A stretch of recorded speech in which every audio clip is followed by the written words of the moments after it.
Positive Mongolians үзүүлж байна.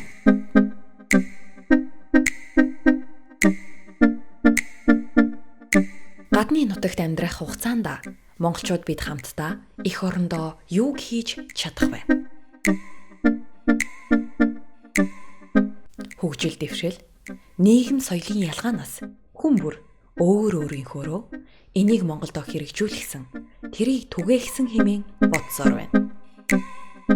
Тиймээс сурсан бол сурснаа, мэдсэн бол мэдснээ Монгол түмэндээ мэдээлэлээр нийтлэг түгэе. Маргааш биш, өнөөдөр хийцгээе.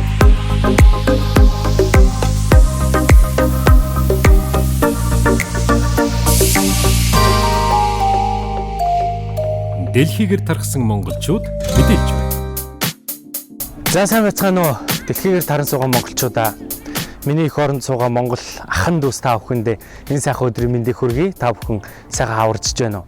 За тэгэхээр манай Positive Mongolian залуучуудад та бүхэндээ олон сайхан нэвтрүүлгүүдийг Шведийн Стокгольм хотоос хүргэсээр байгаа байлээ. За энэ удаа бид бол дэлхийгээр таран суугаа монголчуудтайгаа хамтран дэлхийгээр таран суугаа монголчууд мэдээлж байна гэсэн нэвтрүүлгээрээ тухайн орны ихтэй сургуулиуд хэрхэн гадны оюутнуудыг илсүүлж авдаг вэ? Хэрхэн оюутнуудаа сургадаг вэ талаар мэдээллийг бэлтгэлээ.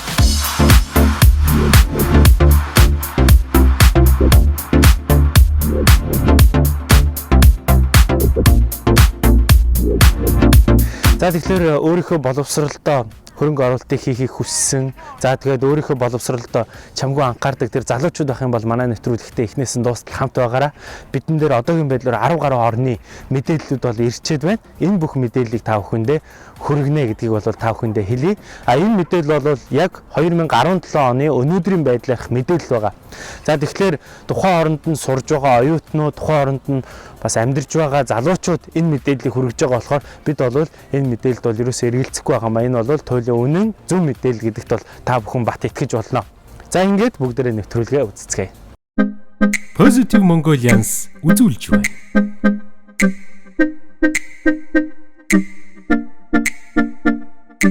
Гадны нутагт амьдрах хугацаанд монголчууд бид хамтдаа эх орондоо юуг хийж чадах вэ?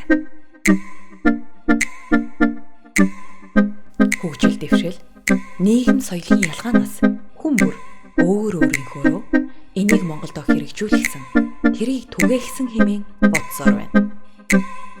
Тиймээс сурсан бол сурснаа, мэдсэн бол мэдснээ Монгол түмэндээ мэдээлэлээр нийтлэг түгэе. За сайн байцгаана та бүхэнд Солонгос судлалын академиас мэдчилж байна. За тэгэхээр би Солонгос улсад суралцаж байгаа хүний хувьд Солонгосын ихтэй сургуулиудын талаар товчхон мэдээлэл өгье гэж бодож байна. За тэгэхээр Солонгос улсад маань дэлхийд алдартай бас нэлээд олон сургуулиуд байдаг байгаа. Тэгэхээр мэдээж Корея их сургууль, Сөүлийн их сургууль, Ёнсей их сургууль гэх мэтчлэнгийн алдартай сургуулиудыг нэрлэж болно. Түүнээс гадна бас нийгмийн шилжүүлэх сургууль, байгалийн ухааны академи болон нийгмийн ухааны академиудыг бас дотор нь нэрлэж болох юм аа. За тэгэхээр миний хувьд болохоор Academy of Korean Studies буюу нийгмийн шилжүүлэх ухааны академид нь бол бас оролцдог байгаа. За тэгэхээр манай сургуулийн бид бүгдийг хичээл ордог заал маань тэнд байдаг. Одоо ингээд номын сланг урагшаага эргээд энэ талдаа бас оюутны байрууд маань байгаа. Ингээд доогоор янз бүрийн судалгааны өрөөнүүд байгаа. Энэ богино хугацаанд энэ Солонгосын ихтэй сургуулиудын талаар бүгднийг танилцуулна гэвэл бас мэдээж амжихгүй. Тийм болохоор би өөрийнхөө сургуулийн талаар товчхон танилцуулъя гэж бодож байна.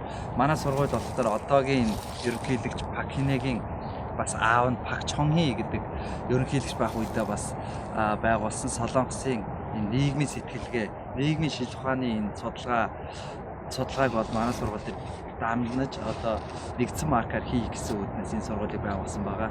Тэгээд манай сургууль маань энэ сургууль маань дотроо болохоор нийгмийн шилжүүлэх ухааны академи болон Солонгос судлалын магистр докторийн сургууль гэсэн юм хоёр тусгай салбартай үйл ажиллагаагаа явуулдаг. Энэ дээр нь тэрхүү ордонг одоо ингээ харах юм бол бас их хвчлэн профессорууд судалгааны академид судлаачд маань тэнд байршдаг байгаа. За тэгэхээр манай сургууль нөгөө нийгмийн шилжүүлгээний академи гэдэг үүднээс маш их тийм дээр үеийг Солонгосын үндэсний соёлыг бас хариуцсан Солонгосын үндэсний соёлын онцлогийг харуулсан тиймэрхүү барилга байшингуудтай байдаг. Тэгээд манай энэ сургуульд болохоор ерөнхийдөө 4 том сургууль байдаг. Шинжлэлийн сургууль, нийгмийн ухааны сургууль, гадаад харилцааны сургууль, эдийн засгийн сургууль гэсэн энэ 4 сургууль салбар дотор олон мэргэжлэр магистр болон зөвхөн магистр болон докторуудыг эсвэж авдаг. Тэгээ манай сургуулийн одоо онцлог гэх юм бол дэлхийн хэмжээний солонгос эрдэмтнийг бэлтгэх зорилготой болохоор дэлхийн өнцөг болон бүрт байгаа орнуудаас оюутнуудыг маш ихээр элсүүлдэг байгаа. Ингэхдээ Солонгосын засгийн газрын тэтгэлгээр одоо элсвэж авдаг байгаа. Юу гэдгиймдээ нэг элсэлтээр одоо бүх орн руу ингээд орны оюутнууд руу материал аваад тэр оюутнуудын материалын эхний 100 оюутан одоо магистрт орж байгаа 100 оюутан улсаас нь төлөөлөд нэг улсаас нэг 3-4 оюутан ч гэдэг юм уу гэх маркаар оюутнуудаас сонгоод тэдгээртээ болохоор сард 750,000 воны стипендийг бас өгдөг байгаа. Тэрнээс гадна тэгээд сургалтын төлбөрийг бас Солонгосын засгийн газраас хийдэг. Тийм болохоор манай сургуулийн одоо оюутнаа элсүүлж авах хамгийн гол шалгуур гэх юм бол доктор болон магистрт ерөнхийдөө 3 топ их буюу мэргэжлийн Солонгос хэлний 4-өөс дээш төвшөлтэй байх юм бол тэгээд дипломын 30 оноо гихмэлцэнгийн янз бүрийн судалгааны төлөвлөгөө зэргийг нь хараад бас сонгодог байгаа. Гэхдээ ер нь бас хэл сайтай хүүхдүүдийн хувьд бол энэ сургууль ороход бас тийм хүнд биш. Тийм болохоор хэрвээ манай сургууль бас суралцъя гэж сонирхсан оюутнуудын хувьд сургуулийн хомпэйжээр орж танилцж болно. Та бүхэндээ амжилт хүсье. За бүгдээрээ сайн байцгаана уу? Америкийн нэгдсэн улсаас мэдчилж байна. Тэгээ би өөрөө оюутан болохоор надад бол бас айгүй дөхөм сэдв байна л да.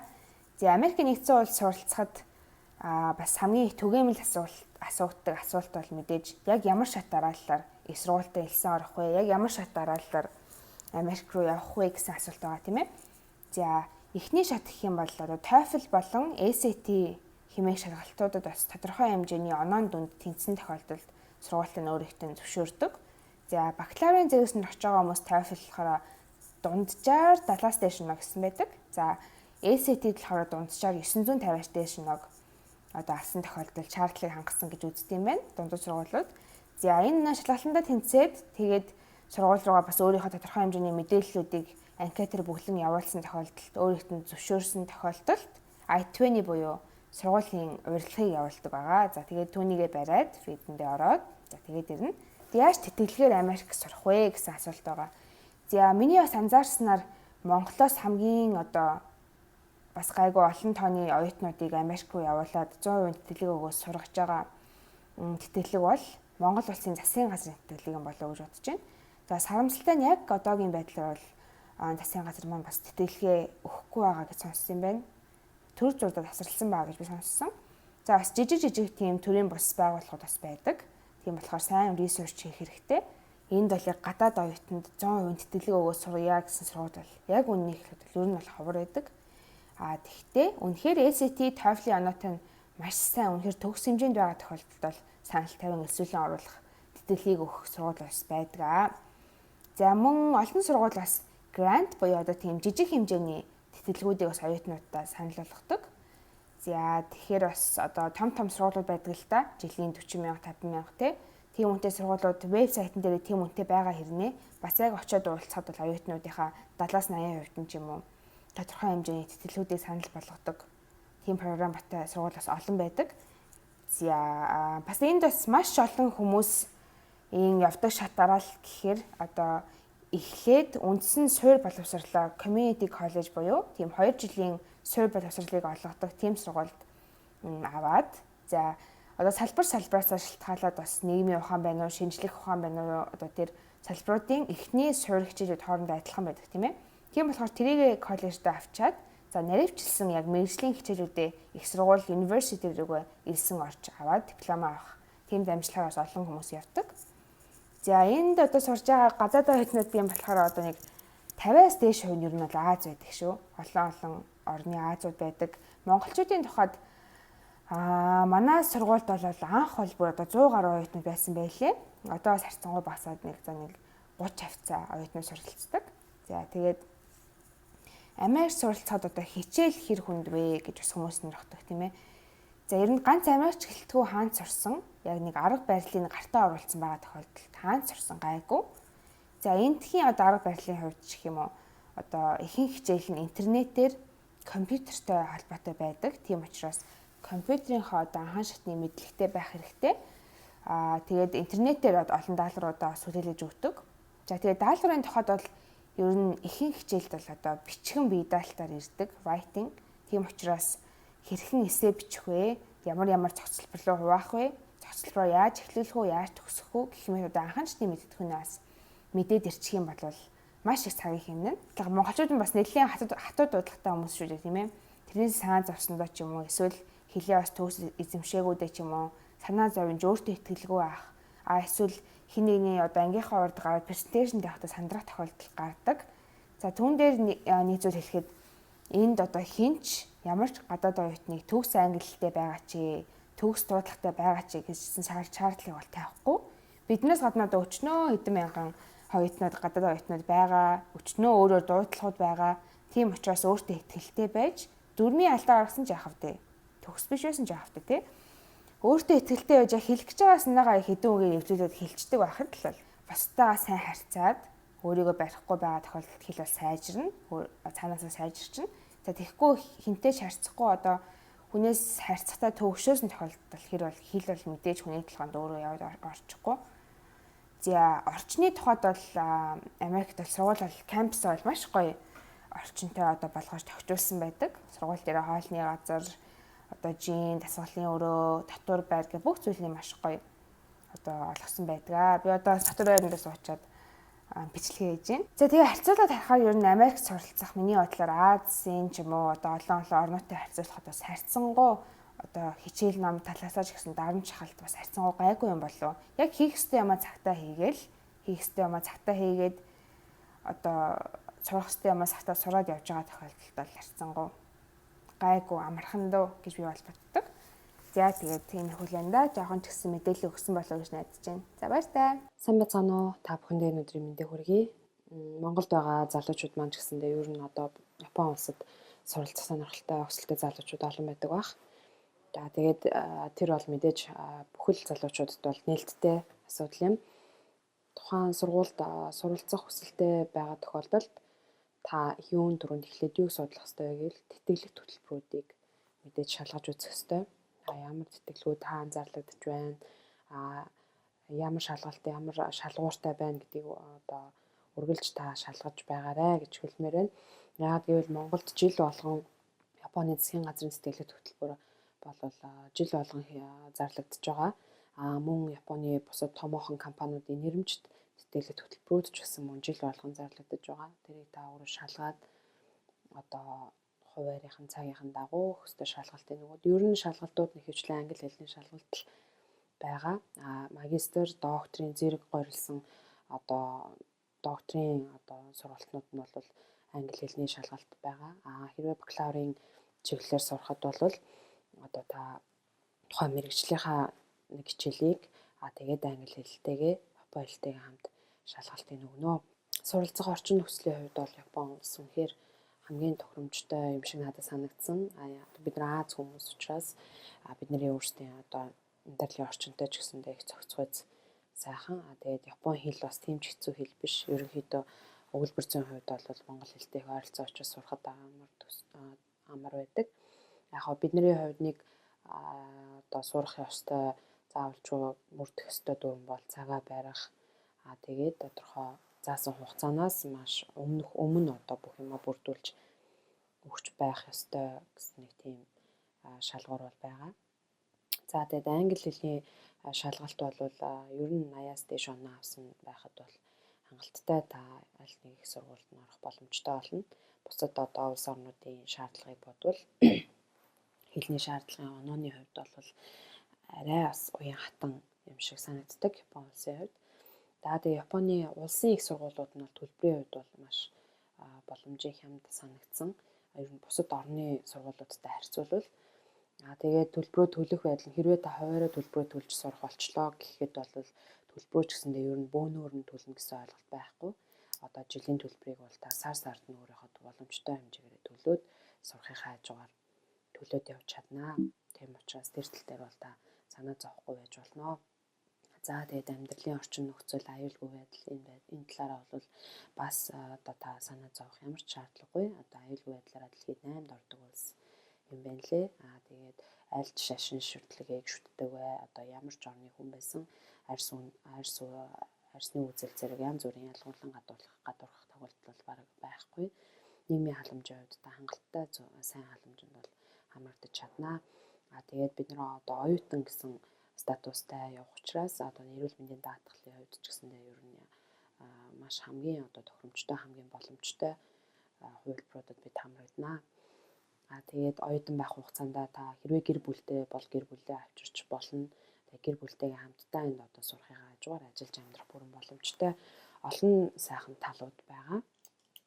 Тэгээд судалгааны ажил хийх сонирхолтой одоо эрдэм шинжилгээний чиглэлээр ажилдаг. Тэгээд одоо цаашдаа судалгаагаа үргэлжлүүлж судалгааныхаа чиглэлээр одоо зэрэг горилж байгаа ойрлох хүсэлтэй байгаа залуучуудад бол Японыг бол үнэхээр хамгийн тохиромжтой шинжилгээ ухааны хувьд ч гэсэндээ одоо багаж тоног төхөөрөмжийнхөө хувьд ч гэсэндээ одоо хамгийн сүүлийн үеийн тоног төхөөрөмжөөр бүрдэгдсэн лабораториудтай альж сургуульд нь очисон та бол маш их зүйлийг сурч мэдэж аавна. Японы одоо сургалтын систем, арга барил нь бол маш одоо ямар ч хүнд ойлгуулах ямар ч юмыг заагаад ойлгуулж чадах тийм чадварыг үнэхээр одоо олсон газар учраас энэ багш нар маань ч гэсэн одоо бидний хамт сурах орчны маань оюутнууд ч гэсэн танд бол маш сайхнаар тусалж хэлэхсэг дотноор хандаж таныг бол энд үнэхээр оюутан байх хугацаанд харамсааргүй сайхан зүйлсүүдийг сургах болно. Тийм учраас та бүхэн маань зоригтой бас өөртөө итгэлтэй хэлний мэдлэгээ хангалттай түвшинд дэвшлүүлээд өссөн сургуульдаа хурц ирж суралцаарай гэж урих байна. Тэгээд өөрийнхөө багахан мэдээллийг та бүхэндээ хуваалцсандаа баяртай байна. Өөр асуух зүйлээр мэдээж холбогдож асууж болно. Би өөрийнхөө мэдэх чадах зүйлээрээ та бүхэнтэйгээ холбогдож авах болно. Баярлалаа анхаарал тавьсан. За Норвеги улс нь болохоор их сургууль нүнгөө маш цөөхөн улс орнуудын нэг байгаа. Тэгэхээр хэдийгээр төлбөргүй ч гэсэн 700 орчим кроныг семестрийн төлбөр гэж авч байгаа. Тэгэхээр энд нь болохоор нөгөө оюутны холбооны төлбөр номын сангуудаар байдаг. Хувилагч машинаар 25-аад хуудас зүйл хэвлэх мөнгө тэгээд бичиг баримтын үнэнүүд орсон байгаа. За тэгээд их сургуульд тэтгэлэг хийлс гэж байхгүй. Гэхдээ ерөнхийдөө хувийн болон байгууллагуудаас зарлагддаг тэтгэлгүүд бол байж идэг. Оюутны зээлийн сангаас зээл авдаг. За энэ нь болохоор улсаас гаргасан сан ба хэрэг маш сайн сурч чадах юм бол оноо сайн байх юм бол 70% тэтгэлэг болгоод олгочдаг ийм систем байгаа. Ингэснээр одоо хувь хүний зүтгэл одоо хичээл зүтгэлийг нэмэгдүүлнэ гэж үздэг юм лээ. Харамсалтай нь энэ систем нь зөвхөн Европын холбооны улсын иргэдэд хамааралтай боловч бусад улс орны хүмүүс болохоор 3 жил дараалаад сурах юм бол энийг авах боломжтой гэж би сонсч ирсэн. Би өөрөө авч үзээг байгаа. За сурах нөхцөлийн хувьд гэвэл ихэнх тохиолдолд лекц болон семинарт суух албагүй байгаа. Тэгэхээр энд заавал би хийх ёстой би даалт группийн ажлуудыг хийснээр одоо шалгалтандаа ороод ингээд кредит аваад явах боломжтой. За ихэнхчлэн ер нь бүх юм нь интернетээр явагддаг байгаа. Тэгэхээр элсэлт, шалгалт, бие даалт, хичээлийн хуваар, номын жагсаалт тэгээд тийм зүйлүүд нь интернетээр зарлагдсан байж байдаг. Одоо өөрсдийн гэсэн серверүүдтэй, сургууль болго өөрсдийн гэсэн серверүүдтэй. Тэгээд энийг нь болохоор оюутан өдөр болгон шалгаж өөрийгөө мэдээлэлээр хангах үүрэгтэй байгаа. За оюутнууд бас номоо авах үүрэгтэй. Сургуулийн зүгээс номын сан, уншлагын танхим, захим номын сан болон офис програмаар хангаж өгдөг байгаа. Бүх кампус одоо онгоцны буудлуудаар тусгай сургуулиас өгсөн кодоор ороод ингээд хэрэглэх боломжтой юм интернетд орох боломжтой юм код юунууд өгсөн байгаа. За түрүүн ярьсан нэг офис програмаа ч гэсэн татаж аваад тэгээд сургуулиас өгсөн кодоор ажиллуулна. За факультет болгон өөрсдийн гэсэн намын сантай, намын сангууд, уншлагын танхим, компьютерийн хэсгүүдтэй. Тэгэхээр заавал өдөр болгон компьютераа барьж явах шаардлага байхгүй. За цахим намын сантай гэж ярьсан. Тэгэхээр нийт одоо улсын намын сан хүртэл цахим болсон байгаа. Тэгэхээр эндээс зөндөө олон зүйлийг унших боломжтой зөвхөн интернетээр. Тэгээд унших юм ихтэй болохоор ер нь намын сан айгуу чухал. Эсвэл бас юм уншлагын танхим айгуу чухал байгаа. Тэгэхээр 15 кредиттэй нэг хичээл нэг семестр авахд ерөөсөө 1500 орчим хуудас заавал унших хэрэгтэй материалыг өгөгдсөн байдаг. Тийм болохоор уншихад маш их цаг зарцуулна. Тэгээд дунджаар ихэнх сургуулиуд 5-6 цагийг одоо сурах уншихтаа зориулах хэрэгтэй гэсэн ийм тогтсон ийм зүйл гарсан билээ. За миний сурж байгаа Бергний сургуулиар дэлхийн одоо шилдэг 200-д багтсан сургууль гэдэг юм билээ. Тэгэхээр энэ жилээс манай сургууль 7 факультеттай болж байгаа. Тэгэхээр нийт 1400 гарan оюутан сурдаг юм билээ. За тэгээд факультетууд маань ингээд хотоор тархан байрласан байгаа. За тэгээд сургуулиудад болохоор сүүлийн үед судалгаандаа гол анхаарлаа хандуулж амлаа. Энийг онцолж ярмаар санагдлаа. Энэ хувийн болон одоо улсын техник дэвшлийнхэнтэй хамтарч ажилладаг. Тэгээд энэ юу гэсэн үг юм бэ гэхээр одоо сургуулийн хувьд болохоор судалгааныхаа хөрөнгийг олох маш сайхан боломж стратегийн ач холбогдолтой болвол тухайн байгууллага одоо улсын байгууллагууд маань болохоор судалгааныхаа ажлыг одоо их сургуулиудаар хийлгэснээр одоо мэрэгжлийн хүмүүсээр хийлгэж чинь тэгээд дээрэс нь маш их цаг мөнгийг хэмжиж байна гэсэн үг юм аа. Сүүлд нэг гарсан жишээд урдхад аль сургуулийн нэг эмэгтэй нөгөө үений өвчнийг эдгэх юм гаргасан. Энийг Япон улс маш өндөр үнээр худалдаж авсан юм билээ. За тэгэхээр манай салбарынхаа үзэж байгаа бол одоо сургуулийнхан боловсролынхан маань үзэж байгаа бол энэ судалгаанд анхаарлаа хандуулах юм бол бас тэгээд яаж энэ судалгааныхаа ажлыг санхүүжүүлэх тал дээр анхаарах юм бол жишээл ингээд компанитай хамтарч ажиллах боломжийн санагдсан шүү.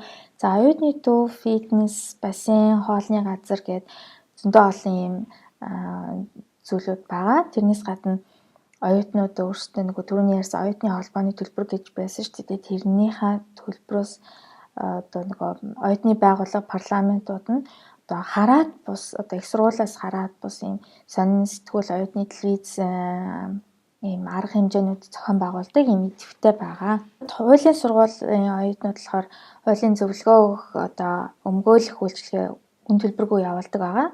Элсэлтийг би хэлэхгүй бол болохгүй. Элсэлт 2 сарын 1-ээс ерөнхийдөө элсэлтийн аппликейшн нэгддэг байгаа. Тэгэхээр энд болохоор нэг юм сервер дээр бүх аппликейшн авдаг. Одоо Study in Norway дээрээс ороод харж бол бусад энэ Скандинавын орнууд ч гэсэн адилхан байх гэж би бодож байна. Нэг л сервер дээр элсэлтээ авдаг байгаа. Тэгэхээр ерөөсөө сургуульд нь хандахгүй тэнд байгаа сургуулиуд тэр серверт байгаа сургуулиудад аппликейшн өгөөд тэндээс хариу ирэх юм бол дараагийн шатанда өрсөлдөх боломжтой болно. Гадаадын оюутнуудын хувьд болохоор 3 сарын 1-нд аппликейшны хугацаа дуусна юм билээ. Тэгэхээр хэрвээ Норвегийг сонирхож байгаа бол 3 сарын 1-ээс өмнө аппликейшн өгөх ёстой байлээ шүү. Онооны хувьд бол янз янз байгаа. Тэгэхээр түрүүний миний хэлсэн Study in Norway цэг энэ ногоор ороод одоо бүх мэдээлэл аваарай гэж хэлмээр байна. За тэгээд Норвег үнэгүй байгаа дээр бүгдээрээ ирээд сураарай гэж хэлмээр байна. Positive Mongolians үзүүлж байна.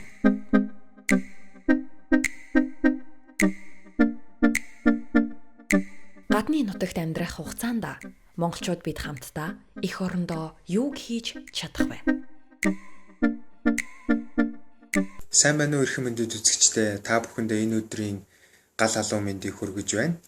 Тэгэхээр Унгар бол нэн эртнээс буюу дундад зууны үеэс болон 1800-аад он 1900-аад оны үед бол их сургуулиудын үндсүүд нь бол тавигдсан байж байгаа. Тэгэхээр та бүхэндээ Унгарын их сургуулиудын талаар зохис дурдъя гэж бодлоо.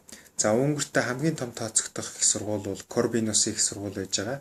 Корбинусын их сургууль бол эдийн засгийн их сургууль байж байгаа. Манайхаар бол одоо санхүү эдийн засгийн сургууль гэсэн үг. Уг сургууль нь бол одоо эдийн засгийн, математикийн болон чиглэлээр жил болгон оюутнуудаа бол эсвэлж авдаг байж байгаа. За Өтөвч Лорендын их сургууль гэж байдаг. Тэр бол манай их сургууль. Өтөвч Лорендын их сургууль буюу ээлтэйгийн их сургууль маань нийгэм хүмүүнлэгийн ухааны болон техник, технологи, компьютерийн шинжилгээ ухааны зэрэг салбаруудаар бол жил болгон оюутнуудаа эсвэлэн авдаг байгаа. За түүнээс гадна Шэмэл Вэлсийн их сургууль байж байгаа. Уг их сургууль нь бол анагаахын их сургууль. Ер нь та бүхэн мэдж байгаа бах. Унгарчууд бол ерөнхийдөө анагаах ухаанаараа бас Европ томоохон байр суурь эзэлдэг улс. Тийм учраас бол анагаах ухааны оюутнуудыг бол жил болгон авч байгаа. Тэр хэмжээгээр бас чанартай сургалтыг бол уг сургууль бол олгож байгаа оюутнуудтай. Ер нь сүүлийн үед бол манай Монгол бол боловсралтай хүүхдүүдийн боловсралд их анхаардаг болсон байна. Тэгвэл би та бүхэндээ санал тавихад Унгарын их сургуулиудад та бүхэн бас суралцаарай. Жил болгон одоо 200 оюутны квот зарлж байгаа.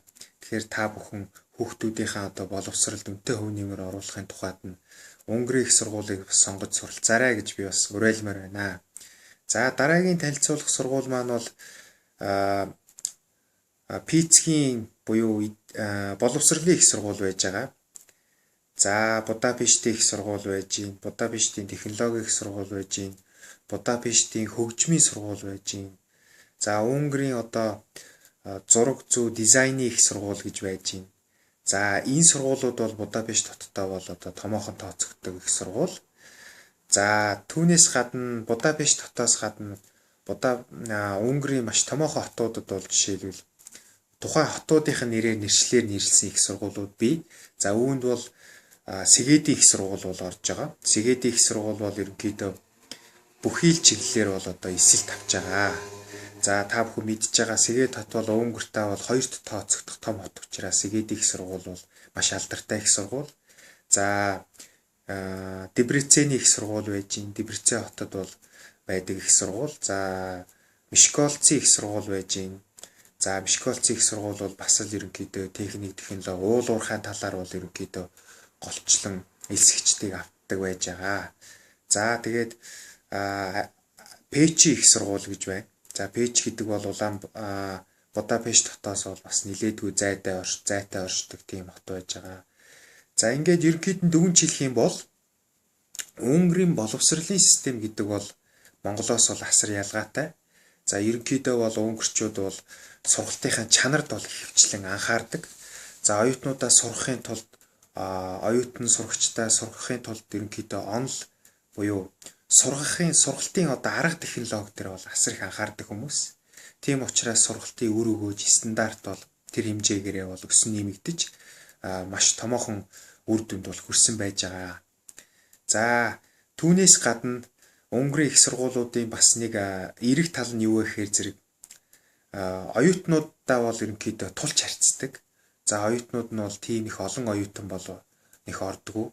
Яг оюутнуудаа бол тухайн үед төвшнгөөр нь хуваагаад тэр төвшөнд нь тохирсон багшийг сонгоод заадаг байж байгаа. За ерөнхийдөө кредитийн систем бол системээр үйл ажиллагаа явж байгаа сургалтын. За тэгэхээр тухайн оюутнууд ямар хичээлийг одоо сонгох сонирхолтой байна. Тэр сонирхолтод дөрөөлж бол хичээлийнхаа сургалтын программыг бол зохион байгуулдаг юм эерэг талтай байж байгаа. За тэгээд та бүхэн хэрвээ Унгарын бас их сургуулиудын талаар бас асууж сонирхох зүйл байвал бас надтай холбогдож асууж болно. За тэгээд та бүхэн энэ өдрийг сайхан өнгөрүүлээрэй. Шинэ 7 хоногийнхоо ажил үйлстэй өндрөөс өндөр амжилт хүсье. Та бүхэн шинэ 7 хоногоо эрч хүчтэй өгтаарай. Баярлалаа. Сайн бацгаана уу? Намайг Австрийн оюутан гэдэг. Одоогийн байдлаар Москва хотдох генесийн хэмжлэг хөгжмийн академийн 5 дахь курсын төгсөг курсын оюутан байгаа. Төгөлдөр орчмын мэргэжлээр суралцдаг. За би анх 2012 онд 9 сард Москва хотод ирж байсан. Тэгээд яаж анх Оросын холбооны сэтгэлийн талаар мэдсэн бэ гэхээр манай урлагийн сургуулиудаар ер нь бол сэтгэлийн талаар мэдээлэлүүд маш сайн явагддаг. Тэнд зарлал тавигддаг, хязгаар шалгалт авах тавигддаг байсан. Тэгээд би 11 он шалгалтыг үзчихсэн тэр үед тэнцэж байгаа. 12 онд тэнцээд тэрийг ирж ирсэн. Тэгээд тэр үед бол Оросоос манай сургуулиас өөр бусад сургуулиас багш нар ярьж хөгжимчүүдийн шалгалтыг аваад, комиссийн шалгалт аваад тэгээд тэнцсэн хүүхдүүдэд материалын бүтээл зөвлөгөө явуулдаг байсан. Тэгээд тиймэрхүү журмаар иржсэн. Би 2016 оны 9 сард Генесийн актив хөгжим судлаачаар тэнцэж ирээд одоо 1-р курсын 2-р семестр сурж байна. Дөнгөж 6 сар болж байна. Би болохоор Оросд суралцах тухай мэдээлэл бол одоо манай найз оюутан явж явах үеэс хойш мэдчихсэн. Гэхдээ миний мэргэжлэр болохоор хуваар байдаг гэсэн хөгжим судлаач дандаа тоглоомын мэргэжлэр байдгүйсэн болохоор би явж чаддгүй байсан. Тэгээд 2006 онд энэ хуваар маань байх боломжтой болоод тэгээд шалгалтаа өгсөн. Манай урлагийн салбарынхан болохоор одоо манай оюутангийн үед бол шалгалтаа Монголд өгдөг байсан. Миний яг энэ тэнцсэн жил болохоор шалгалтаа Оросд ирж сургуульд өгөөд хэрвээ би сургуультаа ингээд тэнцсэн гэдэг бичиг авах юм бол Монголд материалаа үзүүлэх боломжтойс илүү хэцүү байсан. Гэхдээ би яг ч гэсэн ингээ оролдож үзээд 100 шалгалтаа өгөөд тэнцээд буцаж Монгол яваад Монголд болохоор орос хэл дээр ярилцлага бичиг баримтын материалуудаа өгөөд тэгээд тэнцээд хөгжирсэн байгаа. Бид нар бол 10 онд 10 жилээ төгсөжсэн. Тэгээд бас өөрөөсөө гадаад орнуудад сургууль сурах маш их сонирхол байдаг байсан. Тэгээд Оросын тэтгэлэг бол яг тэр үед бол бидний төгсөнгөө тахгүй 2-р курсээс авна гэдэг тийм залттай байсан учраас ямарч боломжгүй байсан. За тэгээд бид нэр өөр орн руу бас ингэж явж үзсэн. Би бол жишээлбэл Америк нэгдсэн улс руу хэд хэдэн сургууль шалгалт өгөөд тэгээд хамгийн гол зүйл нь бол TOEFL байсан. За тэгээд тэрнээсээ шалтгаалаад жил авах шаардлагатай болсон учраас за тэгээд Орос улсын хэлэд хамрагдаж байсан. Тэгээд яагаад жишээлбэл би Оросыг одоо илүү дүүж байгаа юм бэ? Одоо энэ Орос орн бол өөрөө урлаг соёл одоо бүхэл юмараа маш том одоо өв соёлыг агуулсан улс. Тэгээд маш сайн школ гэж ярьдаг одоо бүр сургуульд бол үнэхээр супер байгаа.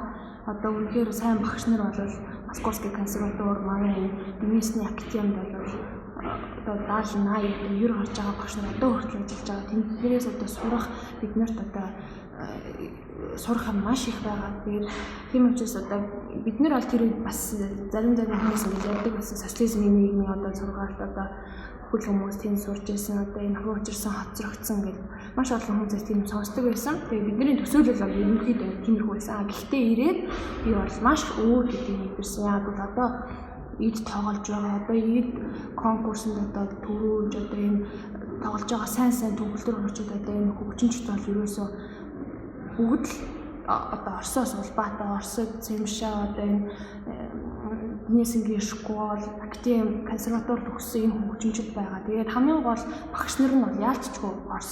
Тэр хүмүүс хичнээн Америк, Европ одоо бусад орнуудад амьдарч ажиллаж байгаа ч гэсэн үнэхээр яг суур боловсрол бол хаанаас ихтэй вэ гэхээр яалтчгүй Оросоос ихтэй. Тэгээд энд бол одоо хин сайн багш хин юу гэдэг мэдих одоо маш их боломжтой байдаг учраас ялангуяа одоо бид нар ингээд суралцж байна. Өмнө нь суралцж байсан тэр хүмүүсээс одоо маш их мэдээлэл авах боломжтой байдаг учраас та одоо сайн багштай ирэх сайн боловсрол эзэмших маш их боломжтой танд одоо энэ нээлттэй болж байгаа гэсэн. Одоо Америкт бол хэцүү байсан л да би жишээлбэл очиод яг айс тэр олон сургуулиудаас аль нь сайн гэдгийг надад одоо хэлж өгөх юм байхгүй те. Би сайн багш дээр очих үгүй мэдэхгүй.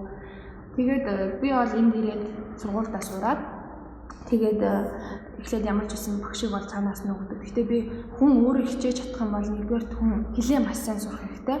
Тэгээд хамгийн гол нь ангийнхантайгаа найз нөхөдтэйгээ маш их тогтмол байж тэднээс бүх юмыг суралцж тэ. Тэгээд их цагийг ер нь сургууль дээр өнгөрөх хэрэгтэй гэж би одоо суралцж байгаа хүмүүстэй хэлмээр байна.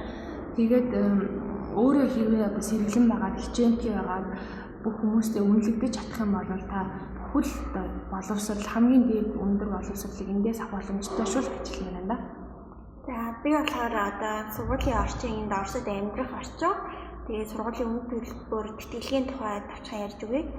Би бас өмнө нь ер нь бидний үеийн залуус гадаадад боловсрол эзэмших юм мөрөөдөлтэй. Яаж хурдан гадагшаа сурах уу гэж би бас 2012 онд тэгж яарч яваалаа. Юу жоохон бахта Германд сурч исэн нэг жил хэлний бэлтгэл. Тэгээ Германд бол мэдээж боловсролоос хөгжмөдлөлтөөр аягүй өндөр. Гэхдээ амьдрах орчин төлбөрийн хувьд бол бүр маш өндөр. Сар болгоно л би хэдэн сая төгрөгийг зүгээр л зөвхөн байранд өгдөг. Тэгээд хоол, унаа, сургуулийн төлбөр гэдэг бол бүр ингээ еврогоор тэгээ манай Монгол төгрөгтэй харьцуулахаар амар өндөр төстэй байсан. Тэгээд дараа нь ингээд би 1 жил сурчаад би заавал ингийн дахиад 4-5 жил сурах ямар хэрэгтэй юм өндөр төстэй. Яг адилхан боловсролыг би Оросд ингээд хамаагүй хэмтэн үнээр өшөө засгийн газрын тэтгэлэгтэй стипенд авчихсан ингээд би Оросын тэтгэлгийн тухай бүр яг шаргуу үзэлтэж эхэлсэн. Тэгээ энэ болохоор Оросд сургуульд маань үнэгүй, хэлний бэлтгэл хэрвээ ирвэл бас хэлний бэлтгэл маань үнэгүй. Хэрвээ мөнгөний төлөвлөл энэ 8,000 евроны төлбөртэй гэдэг манай сургуулийн хэлний бэлтгэл. Гэхдээ тэнцээд ирвэл үнэгүй. Тэгээд бидний стипенд бол яг бусад сургуультай бусад орнтой харьцуулбал айгүй бага л та 1500 рубль. Хэрвээ сайн сурвал бага хэмжээний нэмэгдэх. Гэхдээ 1500 рубль бол бид нар байранд өгчин, оюутны метроны карта төлчин. Тэгэхээр байр, метро, сургууль ч үнэгүй гэсэн үг. Зөвхөн чамаас хоолны мөнгө, хэрэглээний мөнгө л шаарддаг гэсэн. Тэгэхээр энэ бол амар маш хямдхан. Тэгээд хаас айгүй концерт, музей, өдөр үйлчилгээнд оюутны картаараа маш өндөр хямдралтай зарим нь үнэгүй тэгээс үзчихнэ гэдэг бол энэ маш сайн боломж. Тэгэхээр Оросын тухай гэвэл одоо энэ тэтгэлгийн тухай нөгөө Оросын боловсрол соёлын төв Эрдэнэт дээр бол бүх мэдээлэл өгдөг. Тэгээ мэдээж оюутан болгон хамгийн гол анхаарах зүйл бол хүсэж байгаа сонирхож байгаа энэ сургуулийнхаа тухай өөрөө аягүй сайн мэдээлэл авсан, маш сайн хөөцөлтөж гүөх хэрэгтэй. Тэгэхгүй хин чамайг ингээл чи сураад өгөөч, Орос руу яваад өгөөч гэж урилгаар хинч чамайг сурахгүй ш. Тийм болохоор 9 сар, 10 сар, 12 сар гэж ингээл 2 сар болгоны дата очиж асуугаад өөрөө судлаад тэнд сурдаг оюутан руу юм хичээл айгүйг оролдож үзэх хэрэгтэй. Тэгээд шалгалтаа ямар шүү байдаг тухай сайн судлаад гол нь шалгалтандаа сайн бэлтгэх хэрэгтэй. Айгүй өндөр зүүн төлбөр бол одоо зарим хүн чинь хэлний бэлтгэлтэй хувийн зардлаа төлөөл ирдэг ч юм уу. Тэгээд хэлний бэлтгэл суудсан байхад шууд орчин гэж боддог байдал чинь өөрөө шалгалтандаа тэнцэхгүй бол тэр 1 жилийн хугацааг зүгээр хий тиймээ өнгөрөөж байгаа гэсэн үг. Тийм болохоор шалгалтаа судлаад сурдаг оюутнуудаас нь асуухад хүн болгон мэдээж хэлээд өгнө. Бид хоёроо жишээ нь урлагийн салбарын салхитыг бол ямар гэдгийг сайн мэдж байгаа болохоор чадах чинээрээ л хэлээд өгнө. Тийм болохоор шалгалтандаа сайн бэлдээд баталгаатай тэгээд ирэхэд бол энд ирсэн хавьд бүх зүйл сайхан бүх дэлхийн ертөнцийн нээлттэй гэр орныхоноос их мөнгө авахгүй бага хэмжээний мөнгөөр маш өндөр боловсролыг 4-5 жил сурчин гэдэг бол маш сайхан боломж аа. Хэрвээ яг улсын чиглэлээр ирэх гэж байгаа бол та ямар сургууль, ямар мэргэжлээс ирэх гэж байгаагаас шалтгаалаад тэрэнд сурдаг оюутнуудтайгаа бас холбогдож асуух хэрэгтэй шүү. Тэгэх юм бол танд илүү дөхөн, илүү бүх юм тодорхой ойлгомжтой болно. За сайн байцгаана уу. Би яг одоо та нартай бас харуулах гээд Сант-Луис хотод маань Вашингтоны их сургууль байдаг. За тэгээ Вашингтоны их сургуулийн кампус дотор нь ирчээд байж байна. За үнэхээр маш том. За тэгээд хамгийн Америкт одоо хамгийн шилдэг сургуулиудын тоонд хамгийн дээгүүрт бас багтдаг. За тэгээд энэ болохоор ингээд кампусных нь нэгэхийн хэсэг нь шүү. Маш том. За бүгдээ одоо бас ийшээ аль болох та нартай харуулах гээд ер нь бол энэ зөвлөгчөөр төгссөн байхан бол ажилд ороход маш их эрэлттэй мэргэжил учраас ажилд ороход бас гайгүй. За гэхдээ халуул тэрийг сурч төгсөхийн тулд маш их тэр хүнээс хөдөлмөр шаарддаг тийм мэргэжил байдаг. Мэргэжлийн ажиллахаас гадна бас ногоон картанд нөгөө олон улсынхаа оюутныхаа визийг тэгшилжүүлэх боломж бас байдаг шүү гэж хэлмээр байна. SAT гээ сайд гээд эдний өгдөг шалгалт нь болохоор одоо 10 жилээ дөнгөж төгсөөд коллеж их сургууль орох байгаа хүүхдүүд маань өгдөг тийм шалгалт юм билээ. Одоо манайхаар ерөнхий боловсролын одоо хүүхдүүд маань улсын шалгалт өгдөг шиг тэгж өгдөг шалгалт. За тэгэхээр энд ир суралцж байгаа одоо дөнгөж 10 жилээ төгсөөд ирэх байгаа хүүхдүүд маань бас тэр шалгалтыг судлаарай. Тэр нь болохоор унших шалгалт байдаг. За унших юу ордог. Тэгээ математикийн хэсэгтэй. За тэгээд бичгийн шалгалт авах систем хэсэгтэй. Тийм 3 хэсэгтэй байд юм байна. За тэгээд ACT гэ бас нэг сонгох боломжтой байд юм байна сайтаас гадна. За тэр шалгалт нь болохоор англи хэл орно. За тэгээ математик. За тэгээд энэ дээр бас шинжлэх ухааны хичээл одоо хим биологийн шинжлэх ухаан байт юм уу тийм орж ирд юм байна. За тэгээд унших гэсэн 4 ийм юутай байт юм байна. За тэгээд энийг болохоор би нөгөө хаана өгдөм бэ? Монголд өгчлөх юм уу гэд асуусан чинь бас нөгөө нэг JET сургууль англи хэлний төвүүд маань бас тэгж энэ шалгалтыг авах хэрэгтэй бол байд юм байна. Тэгэхээр эдрийг судлаад TOEFL IELTS-аас гадна бас тэрэндээ бас бэлдээрээ гэж зөвлөхөр байна.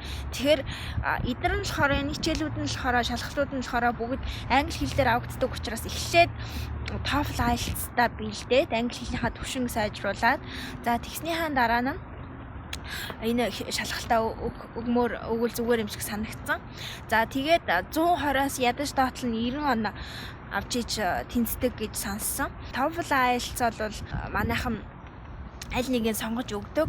За тухайн одоо их сургууль нь яг IELTS-ийн лоноо хэрэгтэй. За эсвэл яг TOEFL-ийн лоноо хэрэгтэй гэж заагаагүй бол аль нэгийг нь өгч болно. TOEFL-ийн одоо сүүлийн үед IBT гэж өгдөг болсон. За тэр нь болохоор одоо компьютероор л ерөнхийдөө интернетээр шалгалтаа өгчнө гэсэн үг.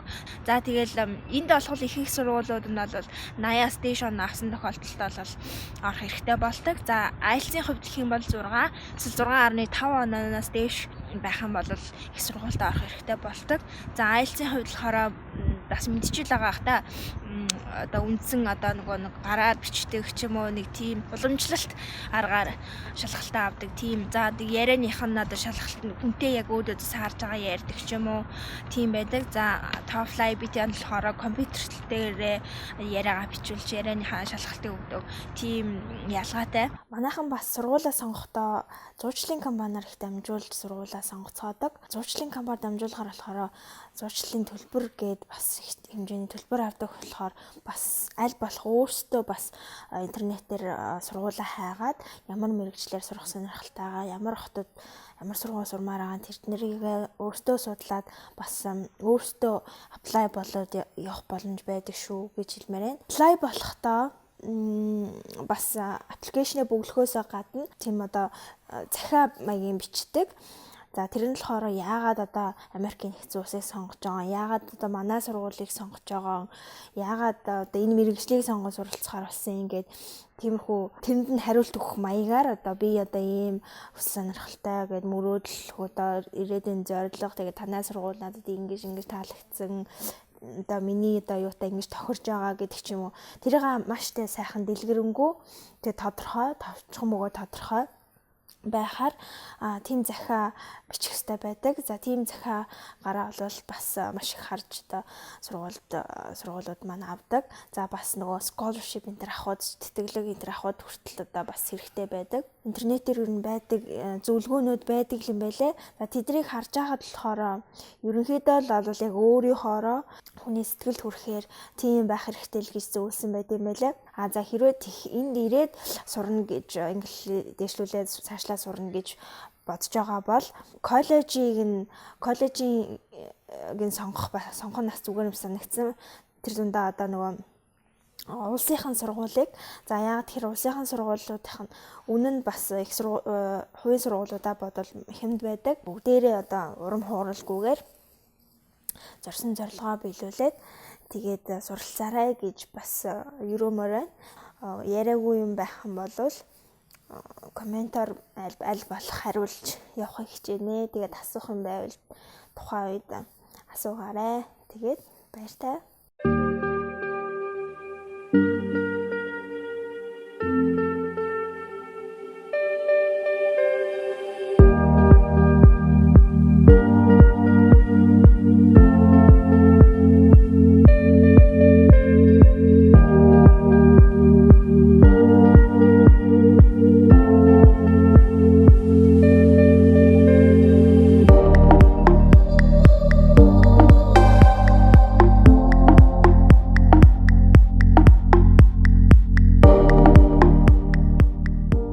За Швейцар улс маань бол нийт 12 их сургууль, 9 дээд сургуультай юм байна. Эднийд хувийн сургууль гэж бол ерөөсөө байдгүй юм байна. Тэгээд томоохон кантонуудад бол 1 их сургууль, 1 дээд сургууль байх жишээ нь байдаг юм байна.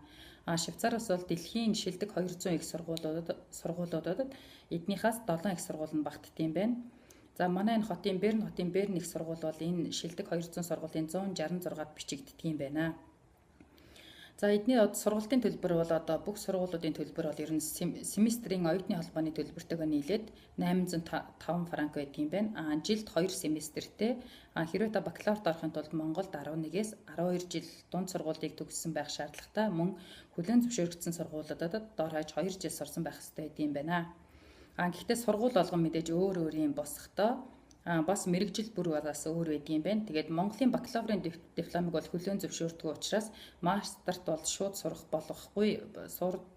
сурж болохгүй гэж үздэг юм байна. Тэгээд нийлээд олон бакалаврын хичээлийг бол нөхөн үздэг юм байна. Бараг жил сахуу үзснийхаа дараа одоо энд мастертаа сурдаг юм байна. Монголоос ирж байгаа оюутнууд бол банкны баталгаа болгож одоо 20,000 франк хийдэг юм байна. Мөн энэ дээр бол амьдралын өртөг болон мэдээж амьдралын өртгөө бодох хэрэгтэй. Дээрээс нь эрүүл мэндийн даатгалт гэх мэт зүйлүүдийг оруулдаг юм байна. Сургалт бол 100% бие даад сурах системтэй. Жуулчны визээр ирээд визээ солиулаад үлдэх боломжгүй юм байна. За тэгээд эднийх бол одоо жишээ нь хэрвээ та энэ эдийн засаг болон хууль анагаахын чиглэлээс одоо бусад 3 мэрэгжлээр сурахаар бол одоо таны бичиг баримт 100% бүх бүрдсэн тохиолдолд бол та C1 гэсэн одоо хэлний шалгалтыг өгөөд суралцаж болдго юм байна. Тэгээд хэрвээ энэ 3 мэрэгжлээр бол одоо та дахин хэлний шалгалтаас гадна бас дахин өөр бас бусад шалгалтуудыг өгжээж суралцдаг юм байна. За эднийх бол одоо хэрвээ та герман мужтай бол одоо герман мужтай бакалаврт суралцахад 90% нь герман хэл дээр, 10% нь англи хэл дээр ордог юм байна. Мастерт юм уу хууль анагаах бусад одоо мэрэгжлүүд нь бол одоо 50-аас дээш эсвэл бүр 90% англи хэл дээр ордог учраас мастерт ирж байгаа улсад бол мэрэгжлээ судлаад заавал герман хэл гэхгүй англи хэл дээр бас хичээлээ үзэж болдог юм байна. Гадааднаас ирж байгаа оюутнууд бол эхний 6 сар бол ажиллах эрхгүй байдаг юм байна. Тэгээд 6 сараас хойш бол 7 хоногийн 15 цаг ажиллах хэрэгтэй. Тэр нь 20-с 25 франк байдаг юм байна. За тэгээд хэрвээ та сургуультай орсон тохиолдолд бол сургуулаас нь англи болон герман хэлний үнэгүй сургалтууд курсүүд байдаг юм байна. Энд ихэвчлэн одоо солилцооны оюутнууд ордог юм байна. За эднийх бас одоо явцын шалгалт гэж бол манай Монгол шиг явцын шалгалт гэж байдаг юм байна. Бүх юмаа семестрт одоо бүхэл семестртээ үзэж байгаад семестрийн эцэр нэг л удаа нэг л хичээл дээр нэг л шалгалт авдаг юм байна. Шалгалтандаа тэнцэхгүй бол хагас жилийн дараа юм уу дахиад нэг удаа нөхөж өгөх хэрэгтэй байдаг юм байна. 2 удаа 2 шалгалтын дээр унавал шууд хасагддаг юм байна. Энэ бол зөвхөн Берн их сургуулийн хувьд Берн их сургуулийн одоо эдийн засгийн хувьд бол тийм байдаг юм байна. Тэгээ хэрвээ хасагдсан тохиолдолд бол та Швейцарын аль ч их сургуульд энэ мэрэгжлэр дахин сурах боломжгүй бүх насаараа энэ эдийн засгийн чиглэлээр та дахин суралцах эрхгүй гэж үздэг юм байна. Энэ нь болохоор одоо энэ мэрэгжил тохирох хүн биш гэсэн үг юм байна. Одоо бусад одоо энэ бол зөвхөн Берн их сургуулийн талаар байгаа. Тэгээ бусад их сургуулиудын талаар сайн мэдэхгүй байна. Эдийн засаг болон хууль анагаах л одоо ийм чанга хатуу дэглэмтэй байдаг юм байна. Манай Монголын нөхцөлд бол одоо мэдээж хувийн сургуулиуд бол маш их байдаг. Эднийд бол хувийн сургууль гэж байдгүй. Тэгээд эднийд бол ер нь орохдоо бол нэлээд хэдэн хүн ордог ч гэсэн яг төгсөхдөө бол нэлээд цөөхөн хүн төгсдөг юм байна. Тэгэхээр эдийн засаг болон анагаах хуулийн чиглэлээр бол одоо маш сургалт бол маш чанга тэгээд маш өндөр түвшинд байдаг юм байна. Бусад мэрэгчлүүд нь бол бас яг ямар байдгийг сайн мэдэхгүй байна. За ингээд энэ баг зэргийн мэдээлэл маань танд жоохон ч гэсэн нэмэр болсон болов уу гэж бодож байна. Дараагийн нэвтрүүлгээр дахин уулзтлаа баяртай. Баярлалаа. За бидний нэвтрүүлэгтээ хамтдаа үзэгч та бүхэндээ баярлалаа. За тэгээд бид бол дэлхийгээр таран суугаа монголчуудаа бол 5-аас 7 минутын хугацаанд бол тухайн орны ихтэй сургуулийг танилцуулаач гэсэн хүсэлтийг бол өгсөн байгаа.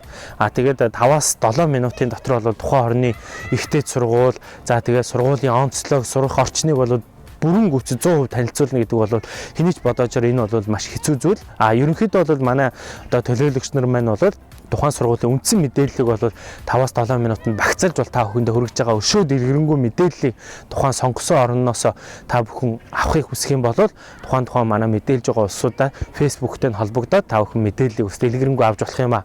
За Герман улсаас бол бидэнд одоохондоо бол бичлэг ирж хараахан амтсангүй харин бидэнтэй бол холбогдоод Германд байгуулагдсан оюутны зөвлөл бол доор гарч байгаа энэ сайтаар ороод та бүхэн болоод Германд хэрхэн яаж сурах уу, төлбөр мөнгө нь ямар байдгүй, ямар сурах орчинтой байдгүй талаарх дэлгэрэнгүй мэдээллийг энэ сайтанд бол бүгдийг нь оруулсан байгаа. Тэгэхээр та бүхэн Германд сурахыг хүсэх юм бол энэ сайт руу ороорой гэдгийг хэлмээр байна. За тэгээд манай нэвтрүүлгийг үзэж байгаа та хэн нэгэн найз нөхөд рүүгээ энэ мэдээллийг бас хүргээрэй гэдгийг хэлмээр байна. Энэ мэдээлэл бол яг 2017 оны өнөөдрийн мэдээлэл байгаа. Тэгэхээр бол өнөөдөр бол одоо Монголд гадагшаага сурахыг хүссэн, өнөөдөр одоо яг боловсролтой хөрөнгө оруулахыг хүссэн залуучууд байх юм бол яг л энэ мэдээлэл дутагдж байгаа. Тэгэхээр та энийг бас шеэрлэж бусад найз нөхөдтэй хүргээрэй гэдгийг хэлмээр байна. Positive Mongolians үзүүлж байна.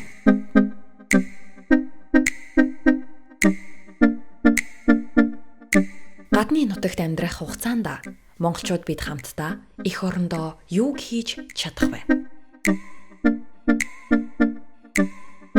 Хөгжил дэвшил, нийгэм соёлын ялгаанаас хүн бүр өөрийнхөөрөө энийг Монголдо хэрэгжүүлсэн, тэрийг түгээхсэн хэмээн бодсоор байна. Тиймээс сурсан бол сурснаа, мэдсэн бол мэдснэ. Монгол түмэндээ мэдээлэлээр мэдлэг түгээе. Маргааш биш, өнөөдөр хийцгээе.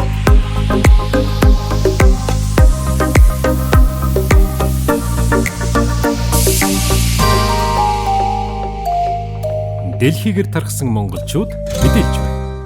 За сайн байцгаана уу. Та бүхэнд энэ өдрийн мэндийг хүргэе. Өнөөдрийн нэвтрүүлгийг би өөрөө төгссөн сургууль дээр ирж бэлтгэхээр шийдээд тэгээд ирсэн байж гэн яг одоо Польшийн хамгийн том техник их сургууль байгаа. Одоо бүхэн миний ард харж байгаа сургууль бол манай сургууль байгаа. Өөрөө бол 2 жилийн өмнө төгссөн. Computer Science гэдэг мэргэжлэр төгссөн байгаа. Манай сургуулийн хувьд бол 43 мянган сурагчтай нэлээд том сургууль. 43 мянган сурагч 1364 онд Польшийн хамгийн анхны их сургууль байгуулагдсан гэж үздэг. Тэр нь Ягеллоны их сургууль гэдэг. Одоо миний байгаа газраас ойролцоогоор 1 км-ийн зайтай байдаг. Бас нэлээд том сургууль. 47 мянган оюутантай. Тэгээд байгуулагдсан он гэхээр 1367 гэхээр ч бас нэлээд дээр үед байгуулагдсан. Дэлхийд нэлээд алдартай. Польшийн Краков хотын Ягеллоны их сургууль гэх юм бол хүмүүс нэлээд мэддэг тийм сургууль байгаа. Техникийн салбар сургуультай, эмнэлгийн салбарын салбар сургуультай. Тэгээ нийгмийн ухаанаараа бол нэлээд алдартай. Хууль эрх зүй талаар бол оюутнууд нэлээд сайн үнэлгээтэй төгсдөг тийм сургууль байгаа. Тэгэхээр Польшод бол 48 сая хүнтэй мөртлөө их цөөхөн их сургуультай. Яг тоог нь мэдгүй зүгээр том сургуультай болохоос ч цөөхөн их сургуулиудтай. Нийтдээ 48 саяас ойролцоогоор 2 сая оюутантай гэж ярьдаг. Тэгэхээр 1-ээс 5 дугаар курсын 2 сая оюутан байдаг гэсэн. Тэгэхээр нэг курст бол 600 мянган оюутныг жилдээ сурж байгаа гэсэн үг шүү дээ. Тэгээд харьцангуй сүүлийн жилүүд бол оюутны тоо ихсэн. Дээр үед бол одоо хүмүүсийн зөвхөн залуу хүмүүсийн бараг 20% их сургууль төгсдөг байсан гэсэн судалгаа байдаг. Дээр үед бол маш одоо их сургуулиуд маш хүнд учраас бүгд төгсөж чадахгүй. Тийм болохоор сургууль төгсөхгүй гэсэн сонголтыг бол маш хийдэг байсан. Сүүлийн жилүүд бол энэ тоо харьцангуй өсөөд залуучууд нь нэлээд боловсрол сайтай болж байгаа. Орны тоо маш их залуучуудын ер нь бараг л ихэнх хувь нь ихтэй сургуульд яваад мэргэжилтэй болдог. Энтхийн их сургуулиудын нэг онцлог гэх юм бол техникийн их сургуулийг төгссөн оюутнуудыгаа юу гэж нэрлэдэг? Бакалавр гэсэн цол өгдөг. Инженер гэж нэрлэдэг. Техникийн их сургууль төгсөх юм бол инженер гэсэн цолтой болдог. Нийгмийн ухааны сургууль төгсөхөөр лицензиат буюу одоо бакалавр гэсэн цол өгдөг байгаа. Тэгэхээр Польшид төгссөн хүмүүс бол эсвэл бакалавр болно, эсвэл инженер болно.